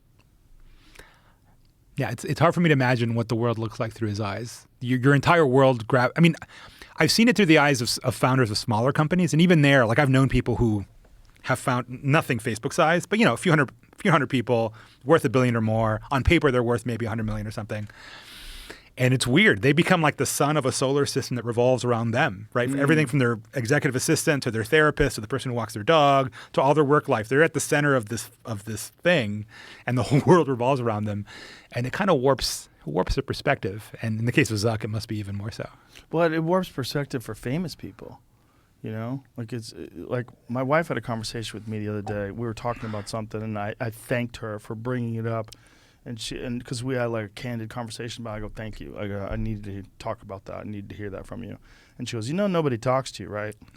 I go, what do you mean? She goes, nobody really talks to you. Like I see how people talk when you're not there, then I see how people talk when you're around. Like everybody like gets weird when you're around. Right. And I'm like, yeah, I guess I kind of know that, but I don't know that. I mean, I know it, but that's my life. That's my experience. I have to be aware of it, but I have no reference point. It's like these European folk tales where the king dresses as a commoner and goes talk to his people. Joe, you've got to just get a really good disguise and go out there and talk to your bros and see what they say. I should probably get some makeup, like some artificial nose and shit. Like they can do it. Like you saw the werewolf out there. If someone can make something like that, they can make some wild shit. Are you currently involved in tech now? Or are you just doing your blog and your Substack? Like, what are you up to? Yeah, I've got a few things going on. I wear a few hats. So I've got the Substack deal. The Substack guys are great, and they gave me like a pro deal to like take it seriously as a full-time thing. And so it's like a book advance. They front you money and then you drive subs. And that's been interesting. I've got a podcast show on this app called Callin that's kind of like Clubhouse. Like, remember Clubhouse, which was like the social audio thing? I do, because Naval was trying to tell me that it was going to take off. I'm like, you're out of your fucking mind. And it did during COVID. Right. Like he was saying, I'm so high on this. Because he was an investor, obviously. I think he wanted me to talk it up as well. But I got on with Tim Dillon, and we did it after a podcast once, and I was shitting all over it. I was like, this is crazy. And he's like, well, it's private. I go, this ain't private. I go, someone's going to fucking put this online. Literally an hour after we did it, it was on YouTube. It's like, come on, man. This is the fucking internet. I do think there's something to like unscripted social audio that's different than like a podcast, right? Like, sure. Conversations with people. Yes. Right. Yeah, like you just decide randomly out of nowhere to have a phone conversation with Lex Friedman, and you guys both upload it. Right. Yeah, for sure. Right. Definitely. Yeah. Twitter Spaces does it. There's this app called Callin, backed by this guy, David Sachs. Twitter Spaces still exists? Yeah. If you go to top of Twitter, you should see. So that's a thing, like where people are talking on the phone like that? I didn't know that was even going on. Yeah, it seems to have a decent amount of engagement. Here's the question. How come no one has figured out an alternative to Twitter? I mean, I know Getter existed, but then when I got on Getter, one of the first things that I noticed is that Getter imported all of my Twitter followers and tried to pretend I had 9 million followers on Getter. I'm like, how is that? You don't even have 9 million users. How is this possible? This is shenanigans. Correct. How come no one's figured out another Twitter? Because of network effects. Like, all these Twitter alternatives are always some like right-wing thing where it's like unfettered conversations or whatever. But it's like, dude, like, I don't think the censorship on Twitter is that bad for most people. That's such that they would actually switch because of that. If you're somebody really on the edge, maybe. And also, like, you want the opposing side there to make fun of. Like, that creates the spark, that creates the tension. Who wants to sit in a totally right-wing Twitter? I wouldn't want to. No, I don't want to do that. But I don't like. Do you know what the Babylon Bee is? Yeah. Did you see that they got banned from Twitter? I know. Hilarious. They got banned from Twitter for saying Rachel Levine is the man of the year. Right. I saw that. And they won't even take it down, which I salute them. I mean, that's a fucking ballsy move because they're going to lose their Twitter account because they're saying, like it's true. But it's not true that she's the man of the year. I mean, it's true that it's a biological male, but the fact that they have the balls to say, we're not deleting this, I'm like, I support that. But I don't support them getting banned for that. That's a fucking joke. Like, you can't crack a joke. Web3 solves this, Joe. Decentralized. Decentralization. Yes. Do you think that is something that would be adopted universally by a large amount of people? We'll see. I mean, in general, I'm kind of pro Web3. I think it's a fascinating thing, and I hope to actually move into that direction myself. Can you just, for the non... Sure. It's funny. I don't feel like I'm a total crypto. Like, as you can tell, like, I don't talk about things that I don't feel I'm a domain expert. I always feel like I'm on thin ice, but I'll do it and possibly run the risk of crypto bro rage. So Web3 is interesting. I'm sure your listeners have heard of like Bitcoin and like maybe Ethereum and stuff, and like those are interesting like financial applications of it, which is totally valid and cool. But if you can imagine a bigger vision of that, of decentralization as you're describing, why is it called? One way I get at it is like, what is Web3? Like, why is it called Web3? Like, what the fuck is Web2? Like, what is Web1? Right? So Web2 is like everything we know. It's like Facebook, Twitter. It's like these gated platforms in which, if Babylon Bee pisses off the fucking Twitter people, then like they just get thrown off the platform. They don't own anything, right? In many ways, what the Web3 people want to recreate is Web1, which we're both old enough, and some of your listeners, I'm sure, old enough to remember, like email, FTP, Telnet, like core protocol, HTTP, like the web, right? These are core protocols that aren't defined by like Facebook or Twitter saying this is the way the world works. Like, no, we agree that this is when you send an email, this is what the actual document needs to look like for you to receive a valid email. And there's no way to kick anybody off email. You can't be, Gmail might say, we don't want to give you a Gmail account anymore, but email as such is not shut down for you. You can still send email. Right? And so Web3 in a trustless environment, like with not people necessarily agreeing in direct ways, coming up with a way to recreate a way to say like, hey, I own this thing, like an NFT, like a picture of an ape, say. I own this thing, and like the world thinks I own this thing, and it's not a function of Sotheby's or an auction house or whatever saying that I own this thing. In theory, that's how it should work. So that's the idea. So you imagine like a Web3 version of Twitter. How does it work? You post a fucking thing. It exists in the blockchain, this thing called a blockchain, which is basically a public database that we all agree on, that everyone maintains via various mechanisms we don't have to get into. And that's it. And then I can have, in the same way that like email just works, I have an app that sits on top of it that like reads that and renders it to me in some Twitter-like way. But there's no Twitter that can just say, Babylon Bee, you don't exist anymore. Or Donald Trump, get off of Twitter. Right. That's the goal. Interesting. And you think that that's possible to implement large scale, like to have the whole country adopt it? Like, what would it take? Do you think it would take some sort of egregious censorship thing? Like, I think Donald Trump being kicked off Twitter was a step in that direction, where so many people were so furious at the idea that you could take a sitting president and remove him from your social media platform, that this could, like, you needed something along those lines, maybe even more egregious. Like you said about privacy, I think those aspects to your average person who isn't living on the edge and posting like weird, crazy shit isn't that convincing. I think for Web3 to take off, and to be clear, my career has not been in like consumer internet. It's been like on the back end, like monetizing the usage. But if I were to bet on this, there has to be something new and cool that Web3 enables that just doesn't exist. That's going to drive that adoption. You're not going to convince people to leave Twitter for like the new Web3 version of Twitter just because, there's less censorship going on, right? I don't think that it's really like top of mind issue for most users. What's interesting is Twitter still allows pornography, right? Dude, I see when I search for random names that collide with a porn star's name, I see porn. I don't know if it's legal. I don't think it's allowed. But you don't think it's allowed? I mean, it was for a long time, right? Was it? Okay. Yes. I mean, for a long time, there's no way they don't know that porn stars are going to post pictures of them fucking. I mean, they just do. Like if you follow porn stars and you click on their feed, you see a lot of sex. That seems to be still allowed, but a fake exploding head will get you kicked off. We're still talking about that guy. Yes. Calling Rachel Levine a man will get you kicked off. But you can watch people jizz into each other. That's fine. Wow. Right? Yeah. Although I think most people probably don't want porn in their Twitter experience, but yeah. Well, some people obviously do. And they must have drawn some line. I think it was probably during Jack's tenure, because Jack was a very pro-free speech, pro-First Amendment sort of a guy. And he wanted the option. He was advocating for the option of a Wild West version of Twitter. Right. Where you'd have a Twitter that's censored and moderated, but another Twitter that's just like fucking get crazy. Yeah. And no one else on board was, interested in that option, I don't think, or at least not enough to actually get it moving. Yeah, I mean, that's a lot of what motivates Web3 is that like that crypto libertarian aspect of tech that just wants to like total freedom, the most minimalist thing, which, I think it's powerful. And yeah, I think we should have it. I think as time goes on, that's going to be more attractive to people, I believe. You think so? Yeah, that's what I would hope. Do you think Gen Z cares about that? I don't give a fuck about Gen Z, but the people who are alive are not just Gen Z. There's a lot of people that aren't Gen Z that are, millennials and even Gen X that are aware of the problems and the pitfalls of allowing social media companies to dictate discourse. that decide what's acceptable and not acceptable to say. Yeah, I agree. You look like you have to pee. Do you? No, No? totally Okay. not. Just checking. Most people, when it gets around 3 hours, they like start squirming. And I always wonder, it starts filling the back of my head like, this guy might have to use the bathroom. I do not have to pee, Joe. Okay, good. But I want to thank you for being here, man. I really enjoyed our conversation. Cool. And I enjoy your Twitter, too. Do you? Okay, Yes, that's I how do. this started, right? Because Yes. you followed me. Yeah, I read And your then- Twitter. You're a very sensible guy. You say a lot of things, and I'm like, guy's got balls. He says things that I agree with. He says, you're smart. I appreciate that. Thank you, Joe. My pleasure.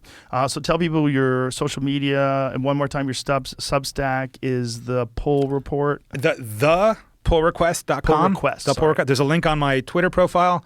Go to Twitter. Antonio GM is where I'm at on Twitter. I'm on this app called Callin as well, also pull request. What is Colin? Callin is this Clubhouse thing that I mentioned. Oh, That's that's this right. social That's app. right. That's right. But Sorry. you can find links to all that stuff on Twitter. Twitter is really the place. DMs are open. You can DM me, although we'll see. All right, good luck with We'll that. see. Yeah. Your DMs are not open, I take it, Joe. No, fuck no. Fuck no. Well, I might have to change that, but All right. yeah. Well, thank you very much. Man. Okay, thanks, Appreciate John. your time. All right, bye, everybody.